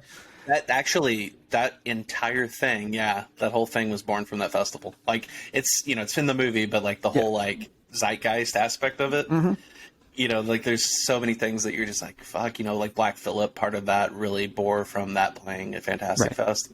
Like everyone, and then A24 is just like, oh my God, like Black Phillip's playing like gangbusters to these crowds. Like he's a character of himself in himself. And like that just, you know, there's so many times they're born for like these really weird movements. So you're just like, okay, like I've been present for like 2 memes on the internet where you're just like, okay, I watched that happen and now it's a meme and everyone that people that don't even like know any idea about anything are sharing it. You know, it's like your 40-year-old like aunts sharing it, you know, like me at social gatherings and it's Michael Myers and you're like, I remember being there when that, like at that moment. It's such a weird, it's such a cool thing, you know. It's like it's just such a cool thing to be like, this is, you know, it feels like home when you're there. That's the best way I could describe it. It's hard to like think of not going, you know, and missing it for anything. I know, having gone to Fantastic Fest, it also created great networking opportunities for you, and you built some, at least, you know, kind of pen pal type relationships with some, perhaps even directors or filmmakers that people know nowadays. I know you've spoke on with me in personal conversations, the guy that's involved with like the Hatchet movies in particular. I know you've had some correspondence back and forth with him. So like Joe Lynch, I'd talked to him, Greg Bishop. Like there's a lot of guys who have done like, you know, smaller budget horror films that have been so like kind to, especially early on, like share feedback on my films. And it was like definitely like, it was a scary thing, but it's like also something like young you's like more brave to do than like older you. Older you's like, man, I'm not gonna send my stuff to that guy. I know the feeling. It was like 20-something years, like, oh, I finished this movie, man. I'd really love for you to check it out. And it's like, yeah, sure, man. And you're like, you know, now I look back and I'm like, man, the fucking audio on that thing was trash. And like, you know, my light looked like shit. And like, I wrote this part like shit. And like the fact that they watched it, they didn't tear it to pieces, you know, I'm just like, and we're kind to you like about it, right? Yeah, like they were so kind and, you know, give me great notes and like mentor me in some cases and say, you know, hey, you know, next time you're doing a shot like this, think about, you know, this and that. And again, this is like, you know, in some cases like 2009, 2010, 11, and there where it's like a pivot towards information on the internet becoming just so like vastly available. You know, you would send your film and you're like, you know, and to this day though, like I've had people express this where there's like, there's not, you know, there's YouTube all day about how to light a scene or how to, you know, get good audio or how to do this and that. But there's no like, you know, like what behind the scenes were for us on DVDs growing up. It's like, oh, here's how we made this movie. And it was a total bitch to make. And, you know, rained when we were supposed to be shooting this outside scene and we had to move it inside. And, you know, all these like things that like, you know, commentaries. And it's sad that physical media is fading because like young filmmakers, I'm like, hey, throw on that favorite movie of yours and put on the director commentary. You're going to be taken to school on like what it's like to, you know, to be entirely humble. different. Yep. It's like, I always reference like, you know, like Girl with the Dragon Tattoo has some of the best, like the David Fincher one has some of the best film school in a box shit you're ever going to get. Cause it's like, here's a $100 million movie with A-list actors, Academy Award winners or nominees in some cases, Academy Award winning director. And there's shit that goes wrong on every fucking scene in that movie. And he's just like, oh yeah, this is this. And this is a dude who's known for his perfection. Right. So when you're like, and that was revolutionary to me because I was a person that's like, you know, if something went wrong, it was the end of the fucking world to me. I'm like, oh God, what do we do? What do we do? Like the movie's going to fucking suck, you know, and you just fall apart because like the idea that it had to be perfect front to back and there was no room for things to like not work the way they were supposed to was like completely unfathomable to me. Like they had to work that way. Right. And seeing this guy who's like known for all these things, it was like, this guy has everything. Right. And like he still has to make concessions to his films. And like that like let go of a lot of stress for me as a filmmaker to be like, hey, like, you know, sometimes you just sweat gotta the small stuff sort of thing. Yeah. Like sometimes you just gotta think on your feet. And honestly, to this day, like that's a thing that I'm always like preaching to younger filmmakers. Like, number one, above anything you want to call yourself, if you're not a problem solver, get the fuck out of this because it's not for you. Right. Absolutely. Because that's all you're going to have. Always. And it's like you got to look at it as a series of, it's a train leaving the station and the wheels are falling off and you have to do your fucking best to keep it on there. Right. And so you're constantly, it's like a fucking cartoon where you're running and you're putting shit back together as it's falling apart. Yeah. And you do that until you get to the finish line. You're managing situations, you're managing personalities, you're managing personnel. You're, you know, if you got a DP that is going rogue on you, you got to reel them in. Yeah, you got an actor who's wanting to flesh out their character acting machinations on the rest of the cast behind the scenes, Jared Leto style. You know, you've got all these situations that can present themselves. Hey, you know, everything. We're getting a Morbius too, goddammit. Yeah, It's Morbid time. yeah, Morbid time for sure. But yeah, I mean, if like with that, you kind of have like even a simple like thing like I've heard a director once say like those first like 2 takes for most actors, he's like they're completely useless. He's like because they come in and it's like they've been up all night like thinking about their Oscar speech. And, right? Yeah, they're like, oh, this is the scene. This is the scene. Like, they're counting the chickens before they hatch. Yeah, and then they get in there and they're like, they're just giving you too fucking much, and they're not playing in the pocket. They're like trying to like steal the scene. Yeah, and you know, then you're like, okay, you done fucking around? Okay, yeah. Are you done fucking off? Let's shoot this thing. Yeah, let's fucking do it. But then I've heard the reverse of Nick Cage, where it's like, I've heard like the dude who did Crank did a movie called Mom and Dad, and I talked to him at Fantastic Fest one year, and he's like, dude, he's like, I'm telling you, Cage is part of his contract, part of his agreement to do a film is that you give him one for him. Always. Like every take, every setup, you know, he'll play the part, he'll know everyone's lines, and he's like, and he's right. He does. He comes in, he's one of the most prepared actors you'll ever know. Sounds like a total Nick Cage thing. Yeah, he's a total expert. He's a professional. He comes in and he just gives you exactly like, and he gives you so many options. He's like, and then that Cage take comes up.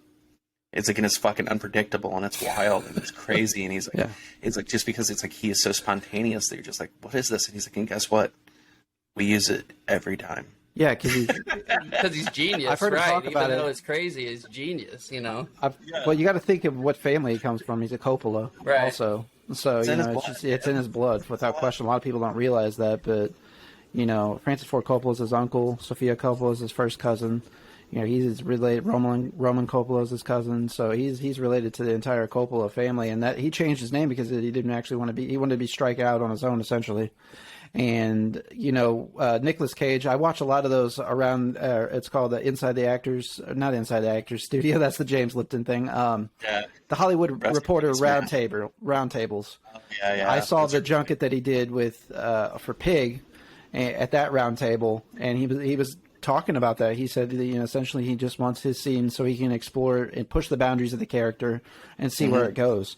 But you sit down and you listen to him. He's an extravagant guy, but you know, you can see that shines through in his work, who he is, his personality, and often he's landing in the right spots. You know, so hats off to him. I know he's made a run of bad movies and stuff and kind of got a bad rap, but he really is one of the best actors ever. I think we're going to see a Cage assance.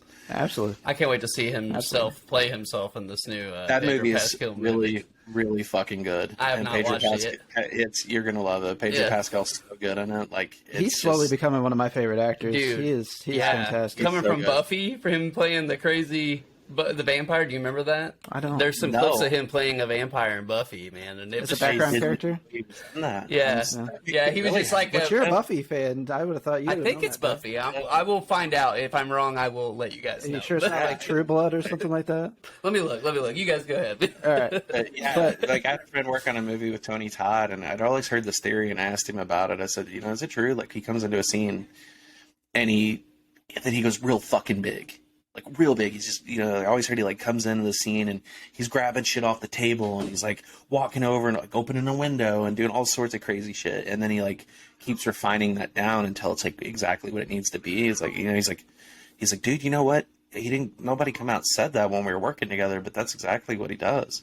Yeah. Like he just comes in, it's like the reverse of Cage. He comes in real fucking huge at the beginning and he just keeps bringing it down until it's like finally like in the groove, like in the moment. Right. And it feels organic. And it's like, he talks about jazz a lot and he's like his feeling is like that jazz, like musicality where it's like, you know, your body's the instrument. So it's like you're feeling the scene and you're feeling the pace of the scene and like how your character should be in that moment. Like to really represent it. And I was like, damn, it's so fucking good. it's like I love to fucking hear that, man. Yeah. What's your results on the Buffy search, Joe? Oh yeah, the Buffy search.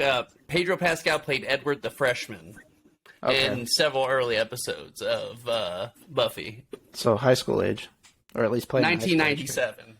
Wow. Holy shit. That's I wild. didn't realize it was that long. Like that's incredible. Oh, sure enough. Oh my God! Don't show me. We'll that send again. you this. Yeah, we'll show you this post. Oh, Let it that's be said acceptable. that to some people, he's an overnight success. You're gonna, like that. Yeah. I'm sure is the thing. Where it's like that man's been plugging away at this shit for 30 Oh years. yeah, for sure. He stole my heart as the Viper in Game of Thrones. That's when I really Yeah, I mean went head over that was heels his on him. breakthrough role for sure. So Yeah, for sure. Yeah, there's always that moment where you just have the right character, the right screen presence, Right. the right focus for something, and like people are like it's kind of like that girl in school when you're in like 8th grade that was just like the girl you never really, Yeah. and then you're like, what? You're like, damn, like, wow, like, Yeah. Yeah. what happened? Like, you're really pretty. Like all of a sudden you just see it, like Right. the light, your The face light just comes right on. or something. Yeah, a lot of guys Yeah. don't believe me about the girls I claim, so I know what you're saying, man.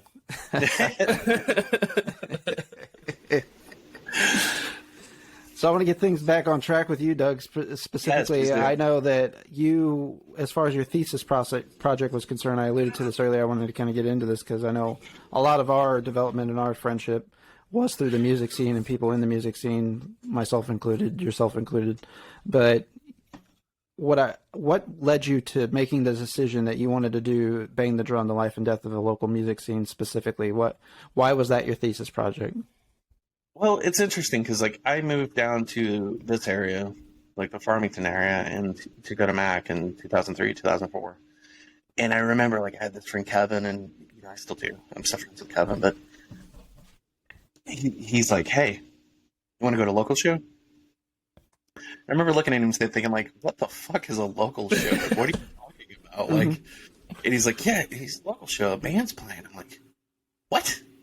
Like you just. Like to me, like there was either guys in coffee shops with acoustic guitars, or fucking stadium shows, or nightclub shows. Right, There was right. No in between. this idea of like a rock band, like a 5-piece rock band, like out fucking just playing somewhere, was kind of like bewildering to me. Like maybe it was like being sheltered, but just the idea of someone just being, Sure. well, what about the fucking PA? What about how are they solving this issue? And he's like they're just. He's like, just fucking play, come on.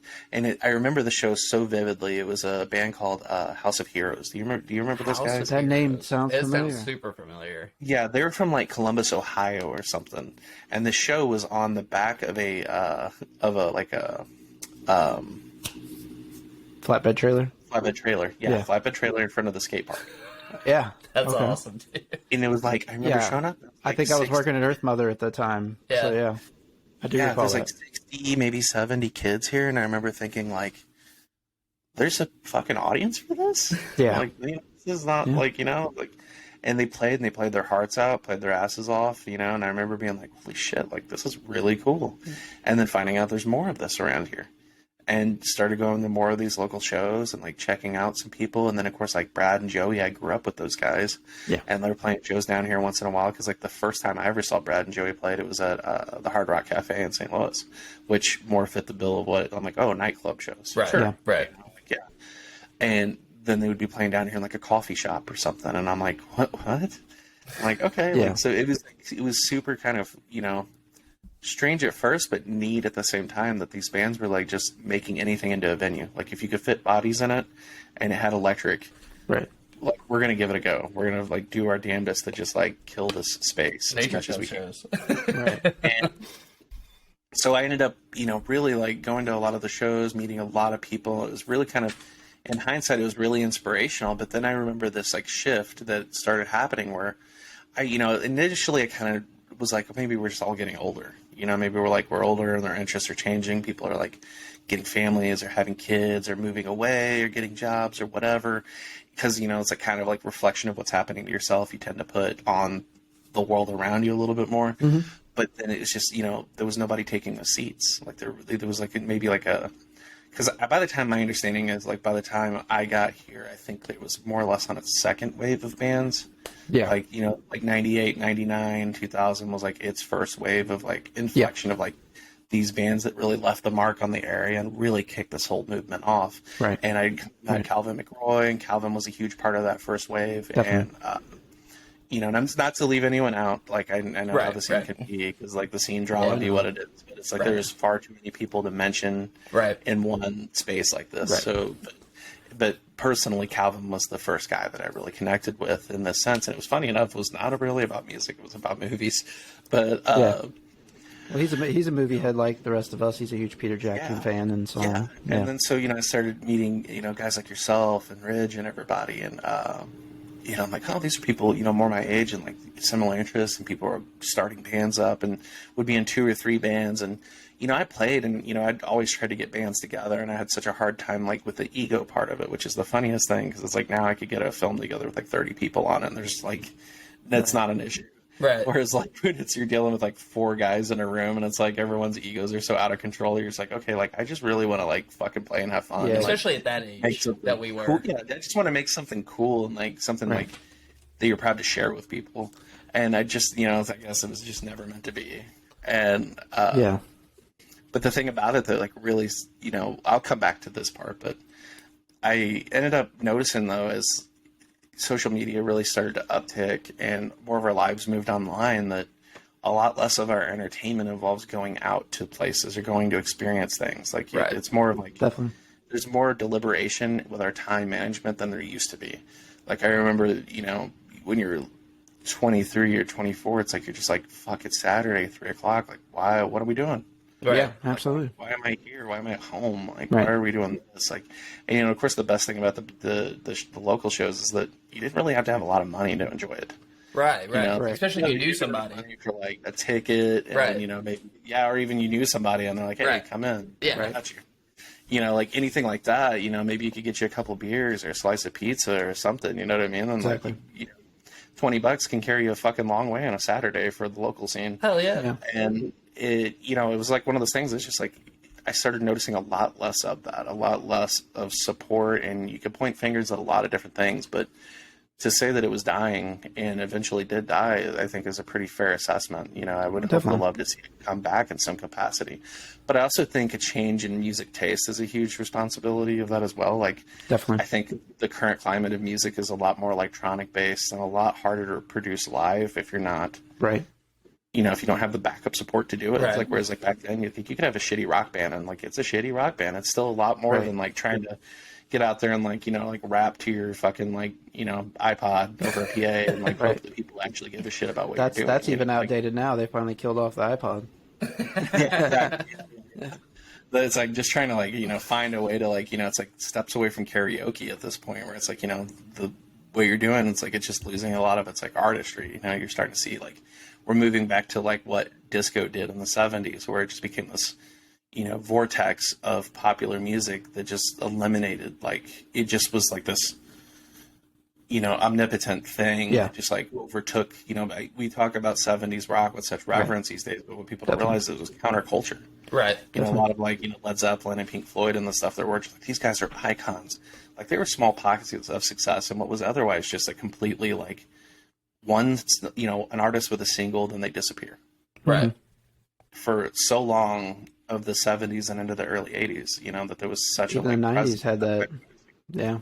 Oh yeah.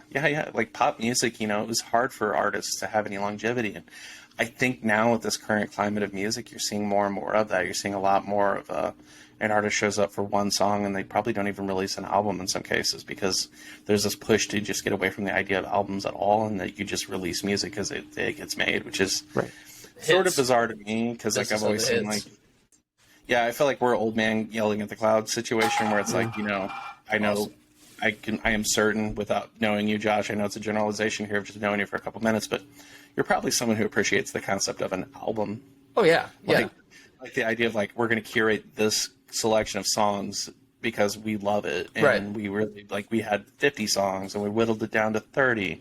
We whittled it down to 12 because these best represent what we want to say with this one release. Right. And like, the idea of me just like, Post Malone drops a single tomorrow, and then maybe 2 months from now he'll release another single, and then another single a couple months from now, but you never actually get an album. That's just strange to me. Like, it feels like you don't really get to see that. That's definitely the way the music's going. Like, I had a high school friend, Brian Jones, who's Jesus Rose. He's an R&B artist now on the West Coast, but we had him on the show a few weeks back, and he was talking to me. That's kind of the approach he's had to take. That's the way the music industry's gone, is he's putting out these singles, and now he's going to be going back and revisiting old material plus the singles to comprise an entire album together. But I see it more so in the pop, in hip hop, in R&B and EMD type trends of stuff, the stuff that's getting that top 40 radio play sort of thing. Right. But there's still there's still an undercurrent of movement of bands, touching on the things that we're talking about. There's the Kurt Viles of the world, the Mac DeMarcos of the world, those people. I mean, you have to put out a single to tease what you have coming, obviously. I mean, that's what you do. However, there's still an appreciation for full album release. There's still old vets like Dinosaur Jr. that's still doing it too, so there's a little bit of everybody, everything. You kind of have to play the game, though. That is the game nowadays. You have to play the single game. Right. It's definitely a case of where if, you want to be very rooted in this philosophy that's changed and or died, you're going to go with it. It's just how things have always been. I know getting the film together, you kind of put some lines out on social media initially, too. I know that we had a lot of discussions during it. We set up a place for you to shoot some of the interviews at one of the hotels I managed at the time. And there was a lot. I know there was a lot of discussions. I know I saw a lot of background chatter and stuff, but even recently it came back up in some social media exchanges. But I know that you had some restraints with this project. You had time frames that you had to work with, length of time. So I just want to speak to and elaborate on the point. We kind of glazed over this earlier. You were handcuffed in what you could and couldn't do, and who you can meet with and when you can meet with them. I mean, even I'll just use myself as an example. And we had set time aside for me to sit down and do interviews and submissions, but it just didn't work out because of what other stuff that we had going on. So and I wasn't able to circle back around and get you because we had such a truncated shooting time. I mean, what most people don't actually realize is documentaries can take years, literally years. We're talking, it's not like a cycle of a narrative film, because with narrative you control everything that's getting in front of the camera. So you get your takes, you get your day, you move on until it's finished. You edit the movie and you release it. Documentaries tend to have, a lot more scheduling conflicts, a lot more long drawn out gestation periods to develop it. And, sometimes, I know people that have worked on documentaries for 5 or 6 or 7 years for a single release, and you never make any money at it ever. Documentaries are probably one of the least grossing concepts ever. There's very few that have really made anyone any money. But to come back to, to tie the two threads together on this conversation, I really think, I always say, I remember being a kid and there was behind the scenes, there was a great behind the scenes in Jim Henson's Labyrinth on VHS. Mm-hmm. The movie would end, and then this would come up. And I remember being like, I love that. I was obsessed with that. I wanted to, what he did, this, love of music and, acting and combining these pieces together. And I knew who David Bowie was. So it was this guy's an actor, he's a musician, he sings, but he also is doing this movie, and this is fascinating. And it's such a strange little world that was created from nothing. Absolutely. I got a little bit older, and I remember watching Panic Room in the theater, and I remember thinking, this is all in one room. This is doable. Yeah. It was the first movie I ever saw that was, really, no, you could tell a story in, a very controlled space. It's not unrealistic. Yeah. And it was around that moment, and then in that same kind of period, it's the music scene was starting to kick up, and I remember, going to that stuff, and there was this period of time where it was why do I think I have to have permission to do this? Why can't I can just go fucking do it. Right. It could suck. It might not be perfect, but it's a hell of a lot better. And then at the time, there was a lot of you looked at you look at Trauma and all these guys who have been just scraping these little movies together with nothing. Right. And I remember thinking that's, I could do this. I just have to figure out the pieces and how to do it. And so in a lot of ways, the music scene, really inspired me to do what I do, because I said, I didn't have that or any mentorship to lead me that way as a young person. Fuck around and try and make stop motion movies. I would film stuff with camcorders. I always had a camera in my hand, a video camera specifically, but could never really make anything to show. I was never I was always kind of embarrassed. It was always kind of a private thing where I'm this shit kind of sucks. You know what I mean? We'd watch with my friends or something, but we would never you also didn't have platforms to share the stuff you were making. Right.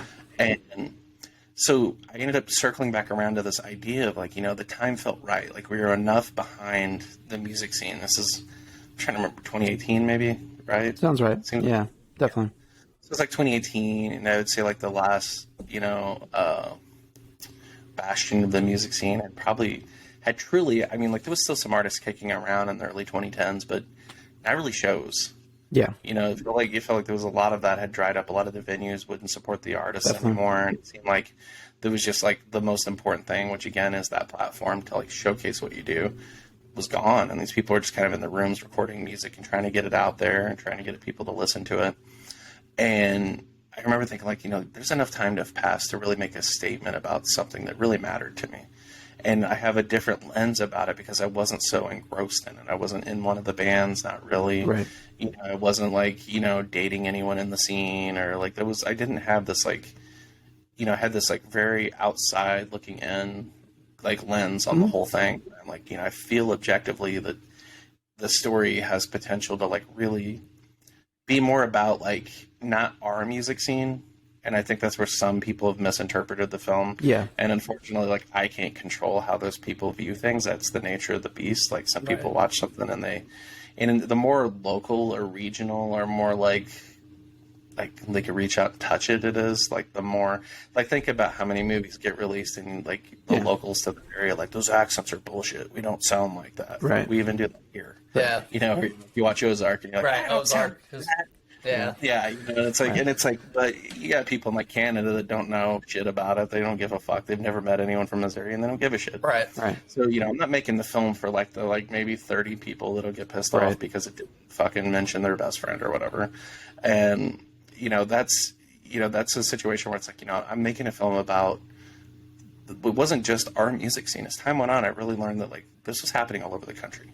Yeah. Like, we weren't the only ones with a music scene there. You know, it was a very vibing, like, very, like, you know, vibrant, thriving culture that existed across the nation. And these small towns were, like, this Columbus, Ohio thing. Maybe that band was maybe a, like, club band that I saw that night that was kind of cutting their teeth, you know, and, like, really just playing anything they could. But there was a lot of this. And I remember thinking to myself, like, this wasn't just the death of what we had. It was the death of, like, you know, an entire subculture that just evaporated because something replaced it. And that's what we do with idle time, right? Mm-hmm. Yeah. And it's like, you know, like previously, if you were 16 and you're fucking in your bedroom and you don't have a computer and you don't have a smartphone and you don't have shit, but you have a guitar, what are you going to do? Yeah. You got to find your outlet, right? Exactly. So, you know, and I think that whole thing is like permeated into like even adults, and you see it like with like the political space with social media. You see it with like the way we like the things we focus on as a culture now. It's like we're putting all the energy we would use into something that would be much more expressive, and we're like pushing it. We're funneling it into something that's just like not really useful and becomes toxic because it becomes this like bastardization of like an expression that you wish you were doing and not what you're actually doing. Mm-hmm. But what ended up happening with the film is like it finally come up, and like we were putting together the thesis for what our classes would be and like how to wrap off our degrees, and like you could do this, you could do this, you could do this, you could do a documentary. And prior to that, I've been like, you know, it's like the idea of doing a documentary. I'm like, I haven't found something yet that I feel like I want to tell that kind, because to me, documentaries are really about. It's really about the personability of a story. Like, it's really about, like, you really want to hit, it's more on just, like, entertaining people. It's more about, like, really, like, informing people and sharing something that's, like, kind of, like, touches you in a much broader way. Right. And in a much more human scale, where it's, like, these things, like, you know, it's like, I feel that in my heart. I understand what they're talking about. I miss this thing, and I miss this, you know. And not just this thing, but, like, even if you didn't know the music scene and you didn't know any of these people. And that's the important thing. Like, when this thing was finished, I'm screening this thing for people who have no idea who any of us are.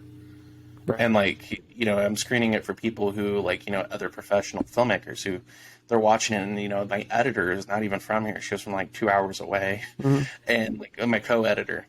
And I told her, like, the rules for cutting the interviews down. Because, like, when it was finished, even with the people we did have, we had, like, 10 hours of raw interviews. Yeah. And we cut this down to 20 minutes. Right. Yeah. And so there's such funny things you learn from doing things like that and doing talking head pieces and cutting people down. Like you learn like your first interviews, there's interesting things that are said, and then you start to find like, oh, that's the meat I'm after. Yeah. And then as you keep cutting it down, you'll start to realize that everybody's kind of saying the same thing a lot. Yes. and then you start to look at who says it the best way, the way Yes. that like is, Yes. you know, just works best for this moment. And then you keep going and you're like, okay, now this is all fucking gold. Like every piece I have is gold. Like our initial, like beyond our assembly was 10 hours. And then our initial rough cut was an hour and 15 minutes. Oh, goodness. 20 minutes, and that was actually pretty entertaining, like what was in there. There were a lot more specific stories and a lot more focusing on like vignettes and like little moments that happen. Yeah. But then we started sacrificing some that weren't as strong, and you started to really just get left with like one or two that didn't feel like it belonged anymore. And so we ended up cutting those pieces too. Because, like, you know, at that point, then you have like one really good story, but it's tangent to the rest of the theme. Right. You know, by that point, you're like, okay, this feels like it's kind of an aside to, you know, tell a funny story, but doesn't actually make things any better. Right. And I had like a 20-minute time limit. I think we brought the film in at like 18 minutes and like some change. It was like right under. Like right up to like, you know, right at like capacity for what I probably could have got away with a little bit more time, but I was like, don't want to like make it a thing for it. But yeah, so it was really more about trying to capture a feeling and like a nostalgia for something that wasn't that long ago, really. Like, you know, it wasn't like 30 years ago and we were like little kids, and it's like looking through a lens that it's like, no, we were, you know, fairly like adultish, like enough to know, like, you know, have jobs and have responsibilities, but also like needed this outlet.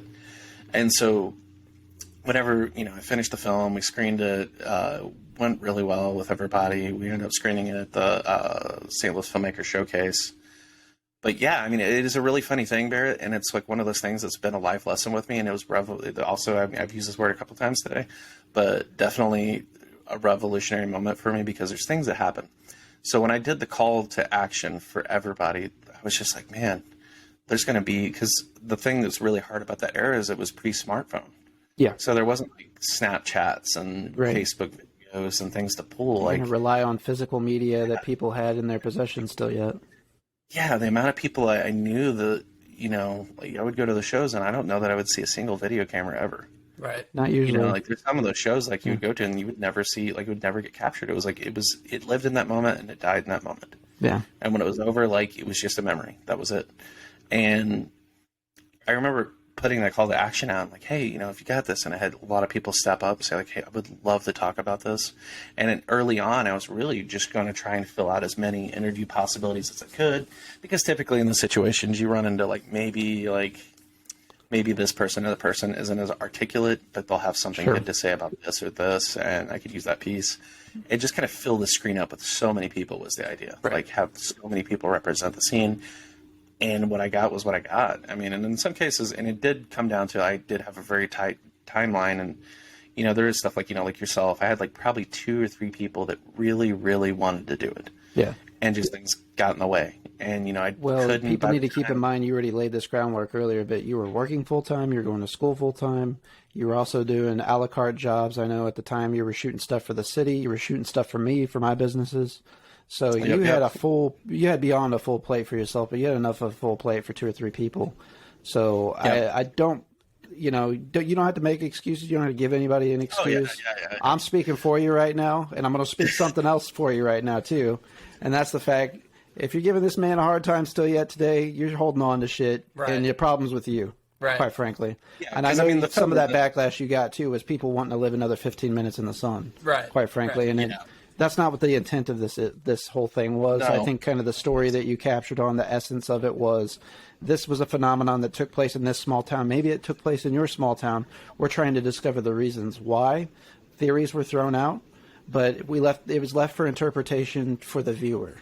And I like movies that don't spoon feed you stuff, even short films, whatever the case is. And, and you did not think less of your audience. You did not, demean them in any way. You made the decisions in the viewer's hands, which that's the mark of a good filmmaker. Right. So I would agree. Yeah. And I mean, and to that point, I mean, Barrett, like if I'd made a film that was, literally just people talking about the good old days. Oh my God. Nobody would watch that. Yeah. Nobody would watch it. It's too specific. I mean, like us down here, maybe like fucking 30 people would watch it and be like, oh man, yeah, I remember that. Sure. Dude, when you're screening that to an audience of like 200 people, they don't give a fuck about some, like, the time Joey, like, well, sorry, I'm not. Let's use Joey. One, Joey won't care. no, I was like, Joey Rackavan, yeah. The time Rackavan drank 15 beers, man, and he pissed on that thing. I made that story up for the record. I'll tell you a true one. Nobody's going to care about the time Joey showed me his dick, and said, hey, I got some bubble gum stuck on me. yeah. That's the Rackavan moment. Yeah, that's exactly what I'm talking about, where it's just like, like the broad audience doesn't care about that information at all. Like, it means nothing. Their eyes glaze over. Coming back to my editor, I just told her, I was like, hey, if you don't know what they're talking about, cut it. Right. Yeah, that's like, if someone a who's great 2 hours decision. away and has no investment in this, I said, hey, I cut interviews, she cut interviews, and once we did that, like, hour and 20 minute, hour and 30 minute, whatever, string out, I told her, I was like, from here, like, if it's stuff that starts to, like, doesn't make sense to you, like, you're listening to it and I don't know what they're talking about, cut that, because like, you are my general audience and you're my editor. You're my person who's watching this from a completely uninformed point of view, and what the documentary should do is inform you. Like, if you should never have a moment that bores somebody with something that doesn't matter. right. And so, it was really like I charged her with that duty, and she did. There was a couple times where, like, we fought about choices. Or I'm like, no, I really love that. That's to be I really love expected. that. She's like, yeah, and she's like, I don't love it at all. You She's were like, also closer to the material than she was. Right, you had a relationship with the material. So there's that right. to be considered as well. So And I'm several sure points there's a there. discovery that takes place too whenever you're doing things like this. You're interviewing people, you find new information. There's probably some leads that you got from interviewing people that unfortunately you couldn't chase down that probably would have added to the documentary too, as well. If there were like other people, like, had there been maybe 2 or 3 more more people interviewed, there's a good chance some of that stuff could have been more fleshed out. Yeah. But, and everyone that interviewed gave great interviews, so I'm not worried. I'm happy about that. Like, I'm glad that we were able to cover, like, musicians. We were able to cover fans. We were able to cover fans who became musicians in the scene. I love that we had such a broad stroke of people to talk about, people who are a little bit older, people who are a little bit younger, a lot of people who just had, like, this great, just worldly experience within the scene, and, like, really enriched the people they were. And that they were, and it's like some of these people, like, know of each other, and they're not friends per se. Like, it's not that they're enemies. They just don't really know each other. Yeah, I know who that is, but I don't, like, we're not best friends or anything. But it's like the fact that we know each other says a lot about what the scene was to a lot of people. It's like, this group of people had this opportunity to really, like, connect. Sorry, this beer is like... That's okay. It does it to the best of us. It was definitely a situation where... to finally get that film made, like I said, it's like we played it. It went really well with the crowd, and putting it online and being able to share it with people, it was a great time to really release it. And it's life. That's the most important thing I think people have to realize, is that a film has a lifespan for itself. Right. And in this case, it's like there come a point where I'm like, this only plays really well to this local area, and beyond that, there's no sense in me holding on to it forever, like, and not sharing it, trying to book it in other festivals that it may or may not do as well in, or if at all. Right. And, I ended up putting it online at the beginning of it and be like, hey guys, like, here's something to keep us busy, something to watch. And, remember good times, shit sucks, Yeah. The funny thing though is, like, Barrett, to that point, like, for all the criticisms, that stuff doesn't bother me. You know why? Because I asked people for footage. I asked people for B-roll. I asked for people for, assets, flyers, whatever. And guess how many people came through for that? None of the people that have criticized me. Yeah, right. Not a single person that had anything negative to say about it were any of the people that bucked up and ponied up and like offered to help make it better, or offered to enrich the film. Because at the end of the day, like, that's what matters. When we screened it in St. Louis and no one had seen it yet, like, fucking 8 people were there. Mm-hmm. Like, the scene didn't make it, and I don't hold that against people, but that goes to, like, right. That for me, like I said, was like a moment where I'm like, the movie you make for an audience isn't for the people who are just going to bitch online and not do anything, and these are the same people who typically really haven't done much themselves. Like, they're always the people who this could have been better, but they don't actually have, like, it takes a lot of fucking bravery to work. Drivers, my man. Life's full of them. It's like when I see people do stand-up comedy and fail, I see people release music and fail, like, quote, fail. Right. But I see these people putting themselves out there, and it means so much more to me now to see somebody go out there and take that fucking risk in the first place. Absolutely. than it does for me to watch people like sit in the comments and bitch about it. Like these same people bitching about $200 million movies will never fucking make one. Oh, they don't no. understand politics or work or spending 3 years And working on what's something. their expertise? They fucking flip burgers at a fast food joint. I mean, like, you know, it What makes really, you they're an expert, right? yeah. Yeah, and they're mad because this $200 million movie wasn't made specifically for them. That's what it is. Right. And unfortunately, nothing is made for you. The world doesn't revolve around you. Here's the newsflash. Like, you finish something, whether it's an album or a comic or whatever the art form is, like if you finish that and every beat of that, it just rings with you to your core, that's a beautiful thing that you should stop and appreciate. Like you should really take a moment, because when it was created, it was not made with that intention. It wasn't made for you, that one person in the back of the crowd. You know what I mean? Like, yeah. But if that's what happens, if like you're hearing that and you think to yourself, like, man, like, fuck, I've never heard such an amazing thing in my lifetime, and I've never been so moved by this. Right. You know, I've never seen something that has just left me feeling the way this just did. Mm-hmm. Right? And it's left you with like this more like well-rounded person at the end of it. Mm-hmm. Like that was never the design of the person. I mean, it's the goal. That's what they wanted. Right. But not for you. They could never have picked that. That's like winning the lottery. Right. Yeah. But so I don't take that stuff personally. Like if people, you know, come and make some shit. Like if you want a better version of it, just go make it. Like there's nobody stopping you. Absolutely. Make it better, yeah. Yeah, just like make your version of it. That's why, like, you know, remakes happen, and it's like I don't see the sense to get pissed off. I could say it's unnecessary all day. Right. Like, are you gonna talk RoboCop? I don't know. Like, why make another one? I don't know. But they're gonna fucking do it. They're gonna keep doing it. Yeah, I know. Why did they remake that? For sure. Like, you know, tangentially, this like Star Wars argument. It's like there's, you know, it's like I see people like arguing all fucking day about these Star Wars movies. I'm like, my god! Don't get me started. Exactly. I'm going to keep this very light. We're not getting into the woods. It simply works like you have your Star Wars. Yeah. And then some kid has their Star Wars. Right. And then someone else has theirs. Right. And that's fucking okay. And it's like, you know, we have John Carpenter's The Thing. Right. And then generations before us have Howard Hawks' The Thing. Right. Exactly right. And like, you know, Invasion of the Body Snatchers, whatever you want to, whatever example you want to come up with, like, you know, it's always going to have so much more significance to you because of time and place and the things that made you who you were. Like, so I don't trip. If someone went and made another version of this tomorrow, like, I would be happy to watch it because it would be so cool to just like see some other opportunity, some other version of a story, because this film couldn't hit all of those boxes. It's just not possible. No film can. Right. And you really shouldn't. I mean, it's like having produced as many commercials and like pieces that I have now over the years, I can honestly tell you the worst thing in the world for anyone setting out to create something is to try and check every box. Right. Like you shouldn't do that. You should absolutely focus on trying to like put your nail on the head and keep the ship steering in that direction as much as you can. Right. Absolutely. You know, tangents, you know, like even to this podcast, like I've gotten tangent a couple times, but I do try and loop it back around and tie it up for you so that we can kind of keep it that's going. Okay. Hey, I wanted to ask you, how did the Search Party Pictures come together, and who's all involved in that beyond yourself? And I know that's kind of the vehicle at which you guys are putting out, and I do want to get into the weeds a little bit, you know, the new short film that's premiering at the Chattanooga Film Festival. So tell me a little bit about Search Party Pictures to start. Okay. Yeah. So years ago, you'll remember that I had like a filmmaking collective. It was a bunch of friends of mine that were actors and filmmakers and people who were just like, I don't know what I want to do. I just want to be part of it. And we made this little like collective called Bad Owl Studios. Yes.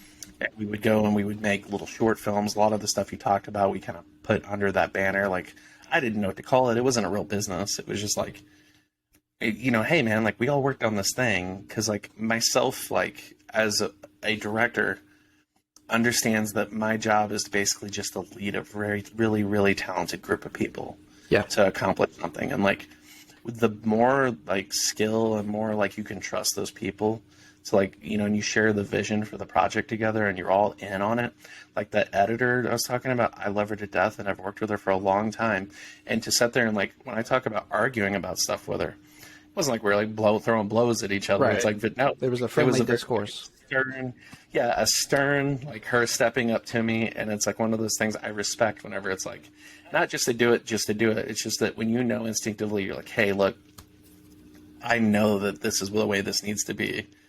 And, you know, you on the other end are like, hey, you know, like, I don't know, I disagree. And then like a point can be made. I'm the first person to say like, you're right. Yeah. Like you know what's right for the project. When someone shows you something and you go, okay, like you're right, like that works. Well, people get stuck in their perspective. You need somebody to bounce those ideas off of, somebody to review your work. Nobody's above it. I give hundreds of notes a week, and sometimes I'm right and sometimes I'm wrong, and it's never about ego. Sometimes it's just like, hey, like the simplest thing, like flip this shot with this shot, and then you're like, fuck, that works really good. Okay, cool. Or that didn't work. Go back and do it. Like the way you were doing it, you're right. Yeah. And with that said, Search Party was born out of so Bad Owl dissolved. Everyone kind of moved away, got busy, jobs, the stuff. Yeah. I ended up going to college and fell off, and we just kind of weren't really making as much together. And so what ended up happening was that Ryan Woods and I, who had been a longtime collaborator through Bad Owl, but one of my best friends in the world, and one of the greatest assets to that entire lifespan of that project. He and I were just he's super busy. He's got a crazy hectic work schedule. And he's he's I really love this stuff, and we kind of committed to the idea that, hey man, let's just create a banner. We'll do a thing together.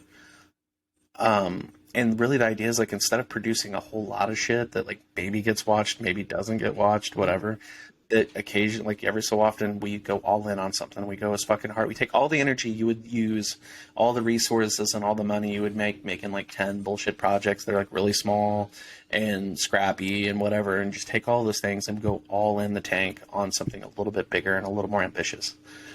And that was the agreement behind the idea behind Search Party.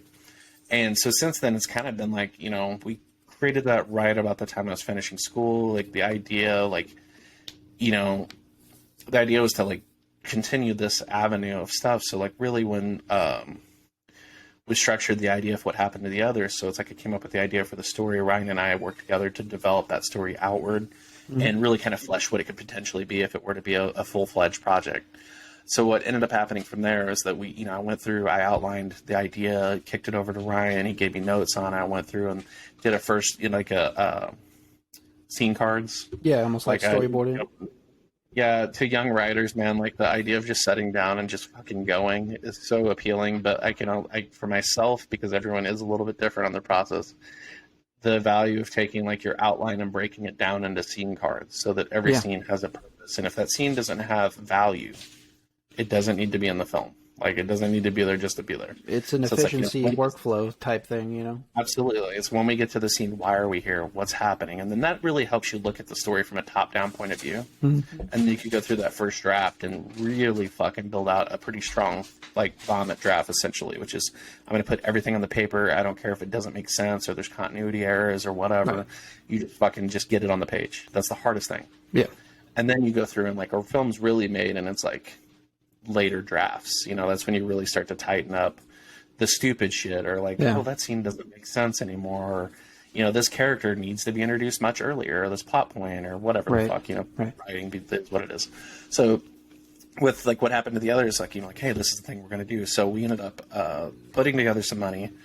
It was the first time that I felt confident in myself to start asking for people to help produce, and which, is offering some aspect, because producing is weird. A lot of people tend to including myself prior to doing this, thought producing was really just a money thing. Yeah, I was going to make that point. Money for a film. Sometimes that's the case and sometimes it's not. It's a very loose title. Definitely.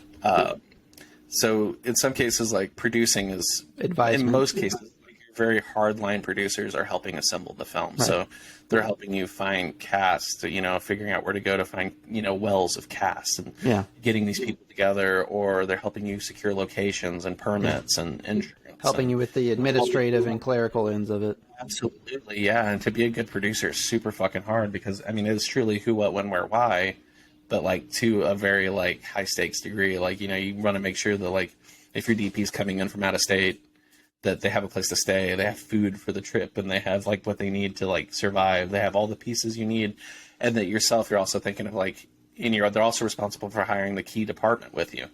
It's to help alleviate pressure from the director of making all these micro decisions over and over and allow them to be freed up. I remember the first time I did a commercial where I only directed.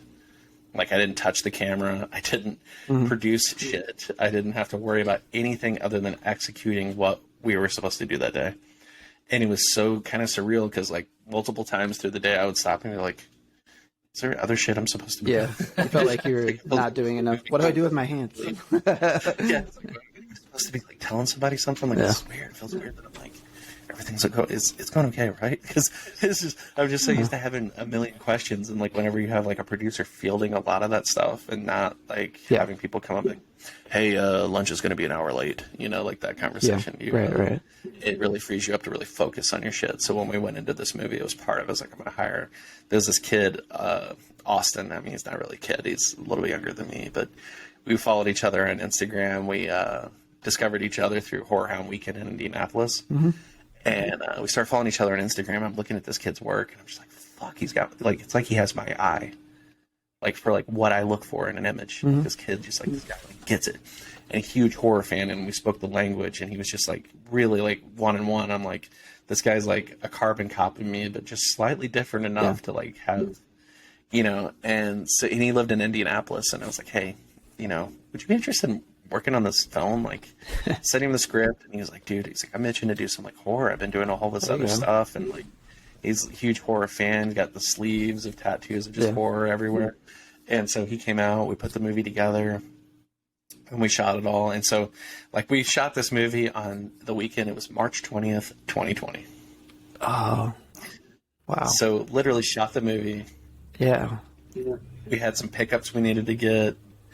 It was kind of wild because like we ended up taking a 3-day schedule, and we tried to cram it into a 2-hour schedule with like what's called Fraturday, which is kind of like a split evening into morning, early morning kind of situation.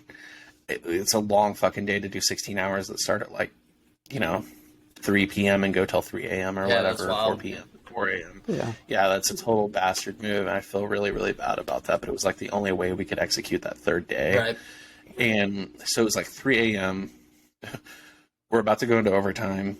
It's March. It's fucking freezing cold. Yeah. My monster actor is like stark ass naked, basically, out in the middle of a field. Just like freezing his ass off. Everyone's shivering. I've got this, like, I got our rental van for the equipment for the cast, like parked on the side of the road. Got the heat just blasting, man. And we're like filming the one side. And I'm just like, there come a point we got all the coverage with the monster. So also good producers will teach you to shoot the expensive shit. The shit that's like not expensive, if you can't get it, come back if you can and grab it later. Yeah. So at that point, I shot out all of my monster shit for that sequence. And I'm like, okay, we're calling it. It's too cold. It's too cold. Everyone's freezing their ass off. We're going in too long. We'll shoot all the reverses next week or whatever. We'll get just this actor to come in. We'll shoot just his coverage from this one angle, and then we'll be good to go. Yeah. And then then COVID hit and everything shut down. Pandemic. Yeah. And so flash forward 6 months later, it's fucking like August or something. Oh, God. And everyone finally feels safe enough to run a skeleton crew of like 4 people who are socially distanced and masked up and the whole thing. Yeah. And everyone's far apart. And we're shooting his coverage 6 months. Wow. 6 months after the fact, yeah. Good God. So there's scenes in that movie. It's like, I can't even tell, to be honest, and I made the damn thing. Well, that's good. I'm sure there's somebody with a better eye than me, but there's several shots where I could be like, March, August, March, August, March, August. Yeah, and then, you know, we had to go back and reshoot. We ended up having to reshoot the entire opening scene because it was like we couldn't do pickups on it. We needed them, but that location had changed too much.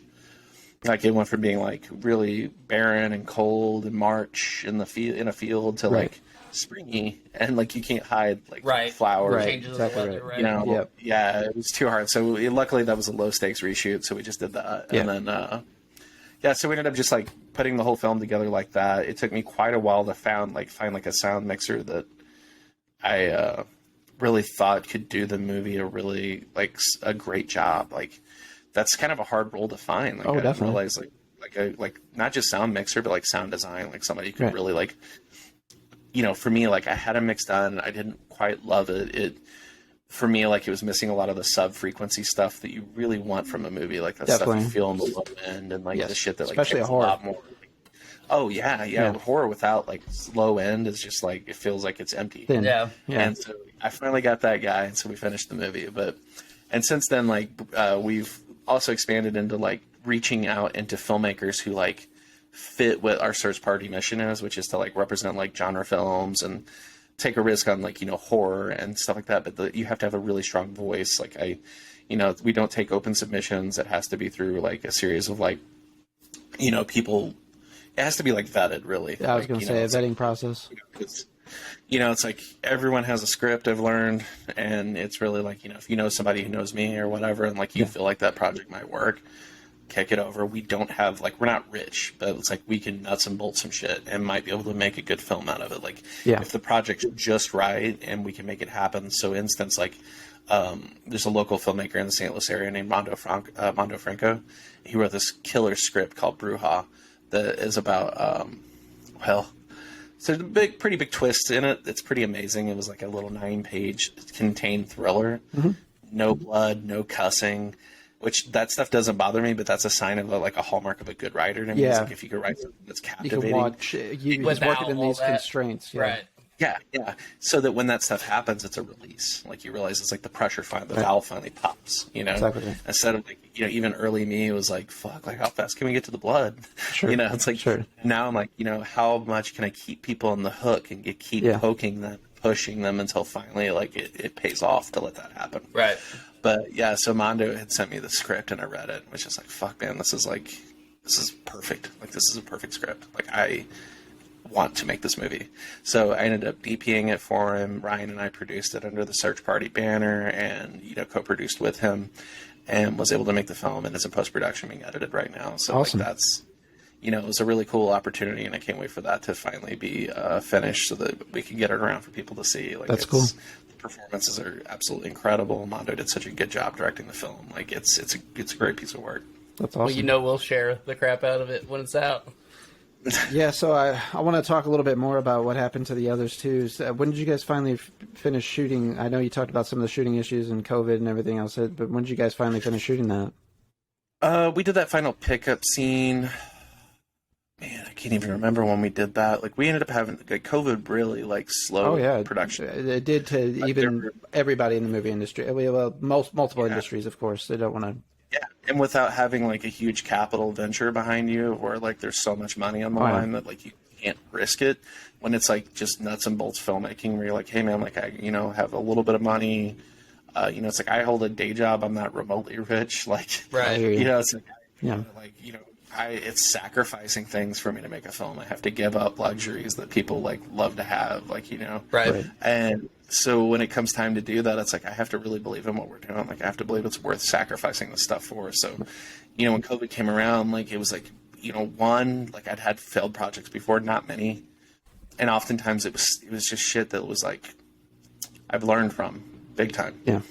And so for this project, when this came around, it was like, okay, like there's nothing fundamentally like fucking this movie up. It's literally this shit, this fucking pandemic. And, you know, I had to be humble about it and think to myself, like, you know what, there's people that are going through like the worst times of their lives right now. Right. Absolutely. Like, there's people who, you know, it's like my movie is not, it's important, but it's not the most important. Right. Thing. Yeah. Like there's things that are much more important, you know, to my daily life, you know, the health of my family, the health of my kids, the health of other people. Like, that was the other thing. It's like, I don't want to get a group of people together and risk, you know, giving somebody a sickness or whatever, like whatever your status is. Like everyone has their philosophies on this shit, but I really just wanted to be responsible and take care of my people, because taking care of my crew and my cast is the most important thing to me. I never want somebody to work on one of my films and feel like they're being put at risk, or feel like, you know, they're being mistreated or treated like, you know, beat down or anything like that. Like, you know, and if ever that's the case, like I will, you know, express that. Like, right. Like, Speak up. Express it. Right. Because it might not be the case. Like sometimes, you know, it's like you work on something like this and you're putting in the hours. It's like you're not always getting everyone's attention. Like sometimes you're just there. People don't realize like film sets are like hurry up and wait. Like sometimes it's, you know, you wait for an hour because makeup's being finished on something, and then you finally get to roll. And you roll for. That's a rule I have for actors, also for the young filmmakers out there. Is actors have to wait 45 minutes, an hour and a half for you to set up a shot. If they want another take, give them another take. It's going to take 2 minutes. Right. and it might make the movie better. Sure. So like, trust them to have that opportunity to say, hey, I need another take. Let them feel comfortable knowing that, make them feel comfortable saying that, because that 2 minutes is not going to fuck up your schedule. Right. Like, you've just made them wait for hours for setups. You can give that to them. Let them have it. Yeah. But with that said, that's one of the situations where it's like, you know, we ended up coming back and doing the pickup. So I really don't remember when that was. I do know, like, I did a battery of trying to get the film ready and finished in 2021. Mm-hmm. And it just wasn't Was that there. a self-made deadline, or were you doing it to... It was a self-made deadline. I was trying to meet festival deadlines, but I just, like, the sound mix wasn't there. Like, it was weak in that sense. Like, the sound needed to be better. Yeah. Like, the captured audio was great. Like, there was nothing wrong with, like, dialogue or anything like that. You know, like, we didn't have to do but maybe, like, 2 or 3 pieces of ADR that were really, really minor. Okay. And so, which is great, because, like, almost every film ends up with ADR, like, all throughout in, like, the weirdest ways most people don't even notice. Sure. And for those at home, ADR stands for automated dialogue replacement. Yeah. It's where if you can't get a clean capture of somebody saying something, you go back and record it. There's actually a super great, Google this, kids. There's a very awesome video of Hugh Jackman performing Wolverine and Logan.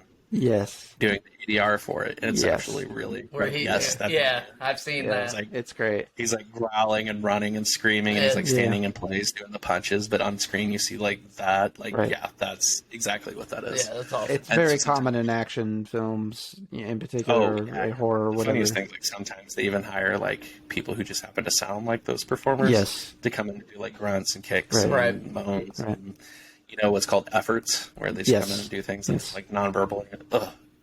It's big in anime too. They hire a lot of American voice actors for that. Yeah.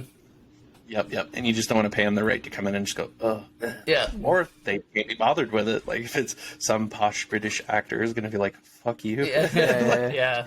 You're like, I guess I gotta find some 20-year-old British kid that sounds like, you know, fucking Ben Kingsley. Yeah, for sure. So, how did you get this film submitted into the Chattanooga Film Festival? Let's talk about that. Yeah. And I want you to be able to, you know, I also kind of laid the groundwork before you got on the call today, too. We were going to talk about the different passes and what that welcomes you to, for people to get a chance. You know, it started, didn't it start tonight? Is that correct? Or last? Yeah, tonight. Yeah. So the recording is the first night. Yeah. There's no, like, there's no schedule per se. Like, if you pay for a full badge, you have access to everything. Save for there's a couple events that happen at a time and date, you know, kind of thing. But you'll have that information up front. Yeah. Not too much on the front end. There's some stuff on like Saturday and Sunday. That's, you know, it's typically when big event stuff at every festival's held. But so like the individual blocks are like, I think it's like $13. Like, I know mine is. And I think every film's like $13 a piece if you want to do like a la carte and get just like, hey, this sounds cool, I want to watch just that. Yeah. And it's $130 for the whole deal. And so that's like 6 days, I want to say, from today till Tuesday. Yeah. And it's a shitload of films. Like, it's a lot. So it's one of the situations where if you were to watch 10 movies or 10 of any of these things, you've paid for that badge. Yeah. And I feel like you could probably easily, knock out 10 films in like 5 days or whatever, like if you're like pretty committed to the idea of like, I'm going to sit down and catch all this cool independent shit that's here. Right. But yeah, so how Chattanooga came about was when I made this movie, you know, it's like for myself, like that Fantastic Fest conversation wasn't without merit. It was coming back to this where I discovered like this beautiful world of genre film festivals where it's like, you know, there's just people who fucking just live for these movies like myself, like you guys, that's just like, you know, like, this is going to be badass. I cannot fucking wait for this. They're psyched for this type of film. As, like, you know, your Marvel movie guys are waiting for Doctor Strange 2 to kick off at midnight. You know, like, these people are hungry for this stuff. They love it. They share it. It's like a second language to them. And so I had, like, 5 festivals, which I'll hold naming some of them because, like, I'm submitted to them now. And if they don't go, I don't want to, you know, it's whatever. Again, count your chickens before they hatch, sort of thing. Yeah, exactly. Yeah. But Chattanooga was definitely one of the festivals where I was like, you know, this is... You know, I attended virtually. I've had ambitions to go in person prior to COVID. And it's still a relatively young festival. It's made up of DIY guys who are just like, it started with like just screening in their backyards and shit. Yeah. it like, kept growing and kept growing until like now it's like a legitimate like media covered festival where like, you know, Right. New York Times and a bunch of other outlets cover films that play there. And it was one of those things where I'm like, you know, these people, and like just listening to Chris George, their the head programmer and like the founder of the festival, and like the people who work on it, and then like people from the Fantastic Fest like programming team like bounced over and was like helping them out, like with like, you know, year I think 5 or something, like year 6 was like going in there and helping them like make connections and build their festival out and give them like, you know, all the stuff they needed to like really grow that festival, because it was like to a point where it needed it. And they've continued that tradition. They've really went on to become like a voice in independent genre films in the U.S., where it's like, you know, if you want your movie seen and you want to be seen by people who are passionate, we'll talk about it, we'll share it, and we'll like discuss you know, the things that, you know, you also love about it. And like, you've made movies for these people. I myself, and this probably won't be the last time I say this week, I have accepted something about myself that is, I am a populist filmmaker. Like, I like to make movies people want to watch, like movies with crowd pleasing moments. Like, yeah, sure. I think about, like, you know, I took a friend to a screening of Mandy here back in May, and he'd never seen the movie. He had no idea about it, never even knew it existed. And watching that with, again, like the late night Grindhouse crowd, and watching those people just go fucking nuts. Oh, yeah. So many like, key moments in that movie they were designed so that crowd would go fuck yes, excellent, and fist pump and cheer and like give you like back. I remember like Simon Barrett, who wrote You're Next and The Guest. He's from Columbia, Missouri. Yeah. And I remember talking to him one time, and he was like, yeah, dude, we did this movie, A Horrible Way to Die. Like Adam Wingard and I did. And he's like, I felt like it was a good little movie. Like, we worked our asses off. It was like, we were really out there, like, trying to fucking be lean. He's like, but then we would go watch it in festivals. He's like, and I'd be with a crowd of people. And the movie would end, and everyone would get up out of their seats, and they would just quietly walk out. Yeah. And he's like, I remember being, like, so stressed out. I'm like, did they fucking hate the movie? Like, they just sat through the whole movie, like, totally quiet. And, you know, did they hate that fucking movie? And he's like, so when he went to do Your Next, he's like, I want a movie that, like, you fucking know when it's working. Yeah. Right. Like, where you get the reaction. Like, no denying, like, when you watch that with a crowd, you're like, oh shit, it's working, or this is not working, time to go get some beers and like, work this one out. Right. But so that was kind of a thing that I'm like, you know, that's how I felt internally. Like, I grew up, you know, like, movies like RoboCop or Aliens or Predator were like such integral parts of my, like, I remember seeing District 9 and being like, this fucking guy is making a movie. Like, this is the type of movie I want to make. Absolutely. Like, this is, if you gave me like $40 million, this is what I would do. I would want something like these visceral, like, moments that just like kick your ass. You're like, what the fuck did I just see? Like, I get killed with a pig. You know, like, that's exactly. That's the kind of shit that like I aimed for. So when I made this film, I was like looking at a list of film festivals to submit to. And it came back to that, like, stuffy tuxedo wearing people who wouldn't appreciate the movie, you know, and like, maybe there'd be like 3 guys in the audience, like, fuck yeah. Right. You know, but then the rest would be like, okay, that was fine. It's like, instead I want, like, those people are like, oh, fuck, I see what you did there. Yeah. Okay. Yeah. Like, I want to, you know, I made a movie for people like myself who just wanted to, like, want something that they enjoy, like, has, like, you know, those peaks and valleys and those like little moments like raise up and give you a little bit of like a push there.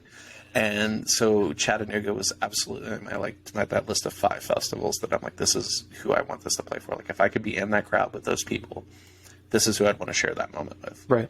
So it was an absolute delight when they selected the film. Like, I had been through so much making it that I was really starting to even like I said at the beginning of the interview, I was just like, is this even any fucking good? Yeah, like, I can't. Existential crisis. I really watch it, and I'm like watching, like, I can't tell anymore, and then like I can't even.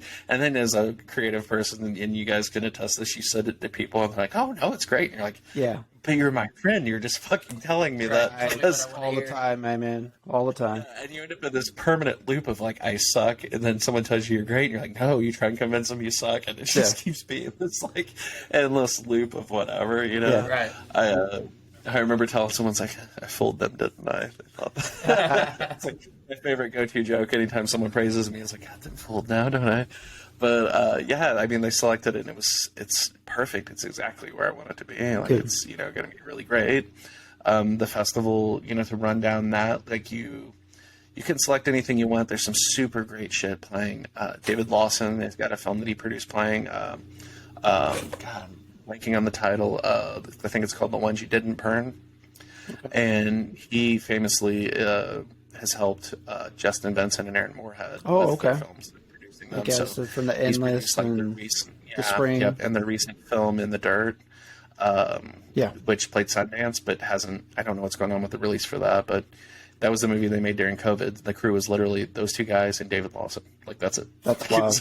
It was like the three of them making this movie. Yeah. So like when one was on camera, the other was filming, and like it was just like truly a handmade film by three guys. You know, and I've come to know Benson and Moorhead, and they're honestly just some of the most like grounded dudes. Like, Yeah. their films are incredible. They're truly like, they're just guys that like fucking want to make stuff. Yeah. Like, they just want to make stuff and they don't care. Like, so I'm so happy like Moon Knight happened for him, and I'm happy that like, yeah, they did, like 2 this episodes of level, Moon Knight. because I remember like watching Endless and being like, they just were taking on more and more jobs by the time that one came out, and I was like, guys, like, man, it's like, I remember thinking, I talked to a friend, like, we were at a screening of that, and I remember thinking, like, are they gonna have to, it's like, I really hope that they just like someone else could do some shit for them, and, like, these guys can get a break and like be able to like make stuff like without having to worry about like feeding people themselves. I loved how they tied in with the Endless, their first work as well. The cabin scene in the Endless. Yeah. Yes, and out there, like, Resolution's a little bit harder to find. Funny enough, I'll see it like sometimes, like if I have to go like grab cat food, I'll go to like a Dollar General or something nearby, and I'll always like, it's just like the physical media collector. Right. Yeah, the physical media collector in me that'll always like eyeball like what's over on that shelf. Like, what do they got? It's probably trash. It's probably trash. Yeah. Oh, Resolution. Yeah. Like, what? $3? Yeah. Sold. Yeah, it's keep an eye out, guys. You might Big Lots. You never know. There could be some like place. Dude, I've picked through Big Lots several times. I've gotten several things there. Oh, especially they got some magnet gems in their magnet release. And they've had like randomly some like Japanese films in there as well, which I'm a big Japanese film fan. Yeah. A Korean film fan. It's cool. But yeah, with Chattanooga, like, if you have the chance to watch anything this weekend, there's like The Leech is playing, which is going to be really good. I'm excited for that. Something in The Ones You Didn't Burn, I'm really excited for. Mike Mignola's documentary's on there, which is probably what I'll kick it off with tonight. Hell yeah. I met Mignola a few years ago at one of the MondoCons back when they started doing those, like 2014, 2015. And I didn't know what to expect from him. And I remember him just being like, he really gave me a lot of his time, like much more than he needed to. Like, he talked to me for like 30 minutes. That's cool. We talked about like Itty Bitty Hellboy. Like, That's cool. He just generally, like, I was so like, during that same day I met Bernie Wrightson, and it was like a few guys. I'm like, I never thought I would be like meeting these cool dudes. Yeah. Like, it was such a great moment. But I remember Mignola just, we talked about like, we specifically got into Hellboy, and I told him that I said, I think you've created your Batman with this character. Oh yeah, for sure. Like, it's a character that like thrives on reinterpretation. Yeah. Like, after Itty Bitty Hellboy and the movies, and well, at that time the Del Toro ones had only come out. We hadn't got the unfortunately named Neil Marshall. Yeah, one. I still haven't watched that, even though I like I feel like if it weren't David tampered Harbour, with, but it could have been really good. I think it was tampered with a lot. Yeah. I think it shows. Like, there's a reason why a lot of people who worked on it didn't show up for the premiere. Yeah. Like, it just famously had been mishandled. But, yeah, I mean, it's just one of those things where it's like, that's premiering tonight. And then there's several short films, including one called The Woodsman, that's really great. That's, it's on there. And like I said, just such a boom, like a dearth of voices and opportunities. So many female filmmakers The Woodsman looks good. I actually forgot about that movie entirely too. You just mentioned it. Yeah, there's just such a great, like, just breadth of programming going on this year, and I'm like really, really excited to get into that with everybody. What is the total runtime on your film? 7 minutes. 7 minutes. So yeah, you're in the short film block, right? It was a 10-minute piece, and I'm like, does it need this scene to be this long? Yeah. And so that's what trimmed it down. Yeah, that and a couple other pieces just being like, that doesn't need to be this long. That line doesn't even have a purpose. It's gone. Just those editing choices you made. I know there's an older gentleman that's on the cover of it, one of your actors, and I know you've done work with him in the past. For some reason, the name Frank comes to mind, or maybe played a character named Frank at some point. Frank Miller. Yeah, so he's done some work with you in the past as well, and I guess his role in the film, he's a prominent character, of course, because he's on the cover. Yep. It's so there's a lot to actually talk about with Frank.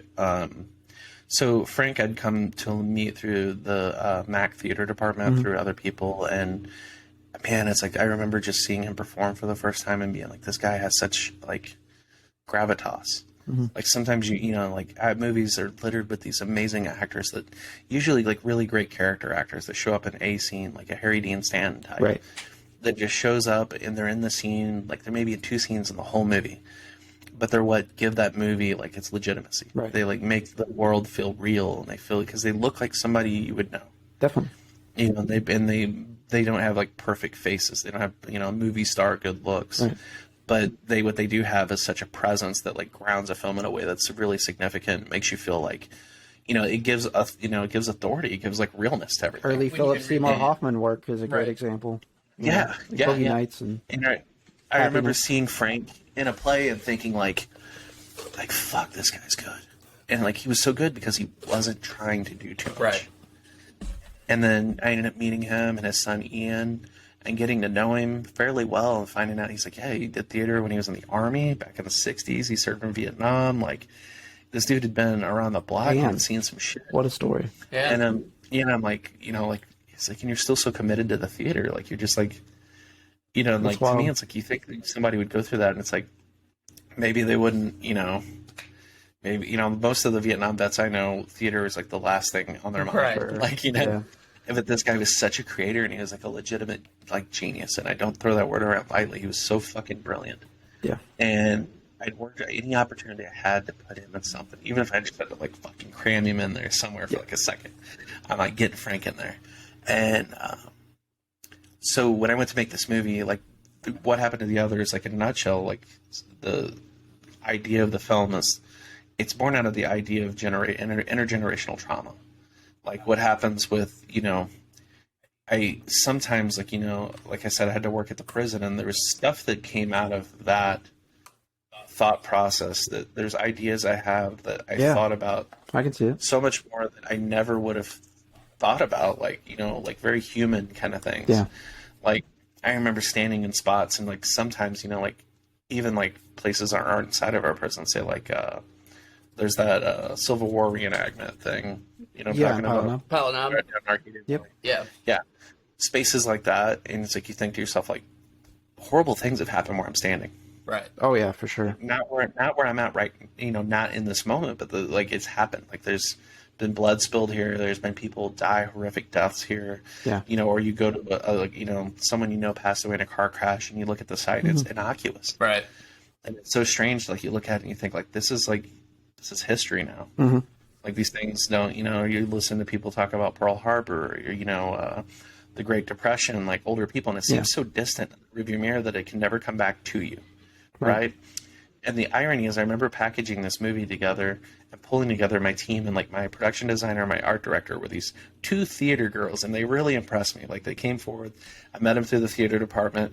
They'd been working on theater sets for fucking throughout high school, junior high. Like they'd been painting and decorating sets and doing all this stuff. So they really knew the language. I'm like, it's that, just dial it back.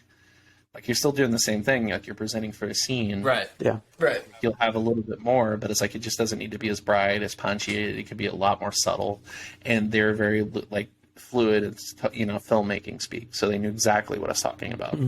But I remember talking to them. They're like at the time like 19 and 20, and this is like 2020, right? So like we started production on this film. It was like October 2019, I think. Somewhere in there is when I started writing it. And I think we started putting together all the like key department heads and all the people that worked on the movie from like the below me level, you know, like where my position is. And it's like the people who would come to me, and then the people who work with them on stuff. Everyone, of course, can come up to me and talk to me. I don't want ever that to seem like an ego thing, but it's like definitely like you pick a key department head. Part of good management is, you know, delegation Right. of Chain of command. responsibilities, right? Yeah, it's compartmentalizing the film so that you're not, you know, like having to keep stopping and answer questions about stuff that's like could be answered by someone who actually knows that department really well. Sure. But I remember talking to him about this film, and I'm like, yeah, this movie is like, it was kind of, it's so like, even like the one girl brought it up recently, and it was really amazing. But I remember telling him about this film's about intergenerational trauma. It's about, you know, a grandfather who experienced something that is only history to his grandson. like that is only in the newspapers and the history books and in the news, and it's talked about in a past tense, and is something that's never on the radar of this small child. And even his son is like overhearing it, like it's past news. It's like hearing about Pearl Harbor and constantly like harping about stuff that just isn't consequential anymore. Right. But then it comes back around cyclically that these things, these problems we have as human beings, are something you can never really escape. We find ourselves coming back to the same sorts of problems every so often, every century or so. We find ourselves coming back to issues where it's like, we thought we were past that as a society, and now we're back dealing with it again. Right. So I remember telling her that. I told her, you know, we got talking about 9/11 was a huge, you know, moment that kind of inspired like the thematic aspect of this film, where it's like, you know, I have little kids now and they're being raised, and I remember all of us of a certain age remember that, like, Right. like I remember when it happened, and like in hindsight, I'm like, this is what Pearl Harbor was to like this generation Absolutely. before us, or you know, World War II, or JFK's assassination, or these like significant historical moments that to us are history books. Right. And now I'm meeting people in their 20s who weren't alive when it happened. Right. Oh yeah. You know, and it's amazing to me to think about, to like just trying to wrap my head around this, like absolutely like just drastic life-changing experience we have that they will never actually grow up having experienced. And I remember telling the one girl who ended up working on the art department, I said, in your lifetime, it's going to happen. Sure. I said, there's going to be something that happens in your lifetime that's going to revolutionize mankind. Like, it's going to be, you know, it's going to be change. It's going to change everything. And I didn't know I was talking about 3 months from then. Yeah. Right. Right. COVID was going to hit. Right. Yeah. And she was like, you were right. Like, so much shit is just like, she's like, in my lifetime, I feel like I've experienced so much of what we talked about in that first meeting. And, you know, to me, I'm just like, you know, it's like wild to me, like, because I, of course, didn't want that to fucking happen. Nobody Well, wants yeah. that to Of happen. course. It's not like you were trying to be fucking Nostradamus or But- anything. But Yeah, but thematically, it was just like one of those things where I'm like, this is what the film's about. Like, it's about these things. It's about a lot of other things. It's about, you know, patriarchal issues of, you know, being a father and being a son and having a grandson, Yeah. and like how your grandfather and your grandson connection can be so real, but still so problematic between a father and son. Right. You know, definitely. how much a son doesn't want the grandson to carry on traditions of anxiety or concern or mental health issues that we all have. 100%. You know, like so it's like there's these dynamics between the three. I remember an early feedback I got was that there were no female characters in the story, and that was an omission, not to exclude people, but it was more like, for myself, if I'm going to include characters, I want to make sure, like, in the sense of the design of the film was to keep it super linear and keep it from grandfather to son to grandson, because that is me speaking to like my own experiences growing up with my grandfather and my dad, you know, Right. prior to his passing, and, like, Right.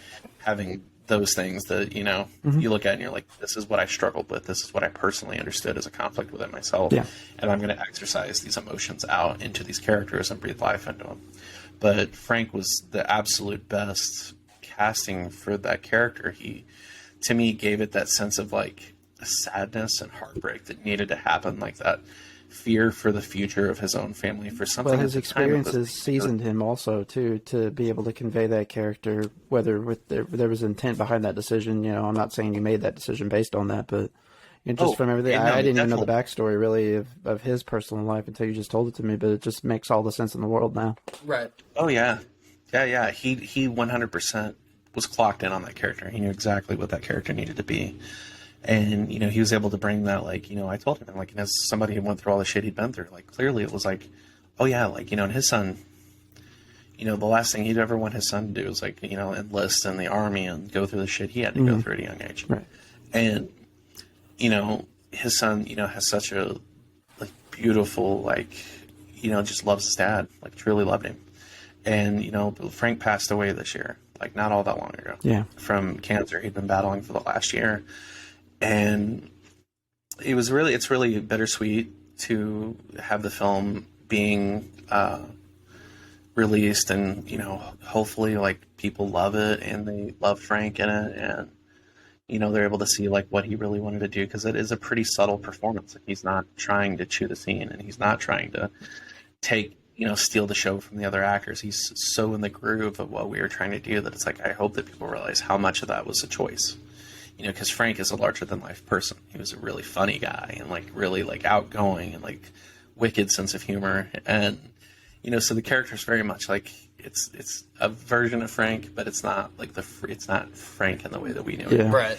And I really just hope that, you know, like that when it all comes out and it's finally public and people can see it in like a simple way, that, you know, there's definitely like a sense of like remembering this guy who like really brought forward this like great, he was just an amazing performer. Not to insinuate there was any type of intent or you knew it would happen with Frank, but honestly, this is a good thing too. It's allowed you all to immortalize him in some respects, and, you know, perhaps he'll get some of the attention, like you mentioned before, and acclaim that he deserves, and recognition that he deserves with his performance in this short film, and the exposure that you're going to get through the Chattanooga Film Festival specifically. I hope so. Yeah, I hope that, you know, people, you know, like to me, it's like I cut together a reel of like some of Frank's like greatest moments with the stuff we've done. And, like putting that all together and just being like, you know, just seeing like the shades of this guy over the years, like the different, like, you know, characters he's played with me, and like, you know, from like big and crazy to like very low key in the pocket performances, and to just like, you know, put that all together and like see this and like know that like, you know, it's, I wish he could have saw even just seeing it get selected, just like know that had that news, like they just know that like, hey man, like your work is like good enough for these guys, right? Like these people looked at it and they loved what you did and they wanted to share it with people. You know, that's awesome. Getting that announcement, getting that selection email, and just seeing like, you know, the way they like personally wrote it up and they're like, we love your film and we want to share it with our audience. That to like really, it was like an emotional moment for me, being like, you know, like we've worked so hard on this, and you know, one of the main engines behind it isn't here to see this anymore. And knowing that I'll never get to work with him again on anything has been like a real, like I said, like a truly bittersweet thing where it's like, here's this like great capsule of like what we did, the culmination of everything we did together. Yeah. And, you know, just being able to like finally get that out in the world, it was just like a really sobering moment, I guess. Definitely. Absolutely. And I'm really proud of the work he did on it. I'm really proud of everybody who worked on that movie. Like, it really does take a village. I think that's kind of the thing that, you know, people, it's kind of why, like, I just don't review movies, like, in a way that, like, you know, I have no interest in, like, writing hit pieces on a film or some shit. Because being the next Peter Travers. Enjoy a piece of trash maybe like anyone else. Right. But at the end of the day, man, it's like, it's 12-hour days for years and years of so many people, and there's so many things that can go wrong. And, you know, you still, at the end of the day, don't even know what your film is like until it's put together and it's edited. And, you know, that's why, like, I'll see, like, I remember a few years ago when people would be talking about, like, reshoots on a movie, like, oh, it had heavy reshoots. And I'm like, fuck you. Good for them. Right. Good for them. They played the movie and they're like, that shit ain't working. We have to reshoot that. Yeah. Right. And to have that, like, because if they didn't do that, they played the fucking movie that you thought you were, you know, like they thought you wanted, and they didn't, you know, you'd be even more pissed. So, like, reshoots are not a bad thing. Reshoots are a great thing. Sometimes the best shit comes out of that. Well, it can go either way, though, to be fair. I've seen it go horrifically, you know. Let's talk about Justice League. You're not wrong. You're not wrong about that. Sometimes, that's a good recent example. Like a good example of reshoots is like the end of Rogue One. All that Vader shit was all reshoots. Yeah. And it's some of the best parts of the film. It might be the best Star Wars movie, in my opinion. That's my personal opinion. Yeah. And that was something like when they... It's up there. Yeah, when they did it, they were just like, fuck, this really needs, like, it's got such a downer ending, it needs something to really fucking pick the movie up in this last act. And, like, what more could you do than that? Nobody saw it coming. Especially how they linked it to the original film. That was so... Right. Oh, so fucking 1000. When it came back full circle like that, my mind was blown how well they dovetailed that. I didn't see it. It was so flawless and seamless. But yeah, that's basically, that's the Chattanooga story so far. And I'm really awesome. We've shared the Chattanooga Film Festival links on our social media pages leading up to the conversation today. We're going to share it some more just to make sure we get that saturation out there. Even perhaps people, you know, post conversation, to take some of the legwork out for them so that they can just ease of access, hit the links if you're interested in doing Doug's film. And Doug, I don't want this to be the last time that we talk on the podcast either. I know you got other stuff that you're going to be working on in the future, and you've been so gracious with your time today too. This is a particular area. A good one for me because, like I said, I'm kind of an amateur film guy that's just kind of teaching himself stuff. So this is a big one for me. So I super appreciate it. Oh, man. I yeah, love man. hearing Like, you talk about it. Yeah, dude, you got questions and shit, shoot them, and I'll gladly come back anytime you guys want me on. Hell yeah. Like, I can talk about anything. Doesn't have to be just promoting anything. Right. But, yeah, I'm so glad to have you guys on. The work you're doing, promoting the film. Honestly, the work you guys are doing by just showcasing people. You know, I've listened to a few episodes of it, and, you know, I just listened to the Egon episode. Yeah. And man, first off, what just like a really well-rounded guest. Like a guy who just had like a lot of really good shit to say. Yeah. Probably back to a young kid that like just loved fucking pro wrestling and like the shit he talked about. I'd read like the books. I knew all about like the terms back then and like what it all meant. Just hearing like that storied journey. And then when he's like, "I'm only 25," I'm like, "What the fuck?" Yeah, I know. Like, you know, like amazing. Yeah, like I'm just like, this is like he spoke with such a reverence for like an era that I'm like. And it was just like, man, it's like, no, I mean, I was that little kid too. Like, Yeah. I loved watching those like 70s matches or Andre the Giant, you know, like those old like Hallmark, you know. He's got a whole crew that's kind of an interesting cat. So Jake Jackson, yet Ridge's younger brother, we've had him on the show previously too. They're interesting in the sense that they know a lot about historical events well before their times. You know, things from 70s, 80s, so on. So they have a reverence for history. So, you know, I've got a lot of time for people like that, and I know that's in part to tie it back into you. You know, that's a lot of our mutual appreciation and connections is, you know, historical films, you know, and just the appreciation for the art. And we could have even went on about comic books. We didn't. I mean, you mentioned it a few times, but I know we've.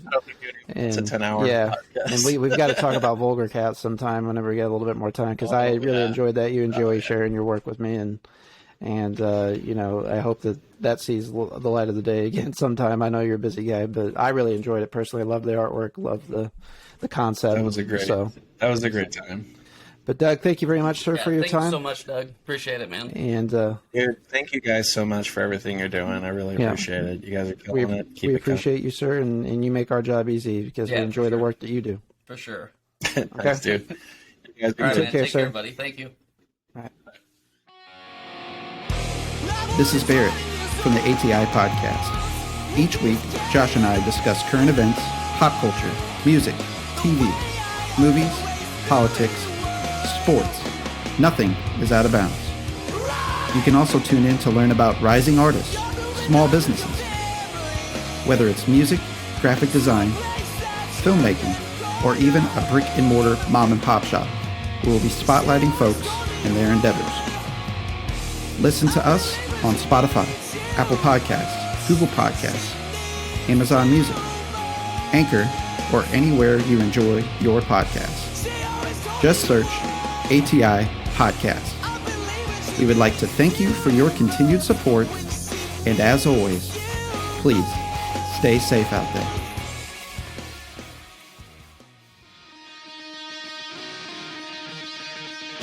Hey, this is Josh from ATI Podcast. For show updates and news about the podcast, follow us on social media. You can follow us on Facebook at facebook.com/ATI Podcast 22, on Twitter at podcast_ATI, on Instagram at the ATI Podcast, on TikTok at ATI Podcast. DMs are always welcome.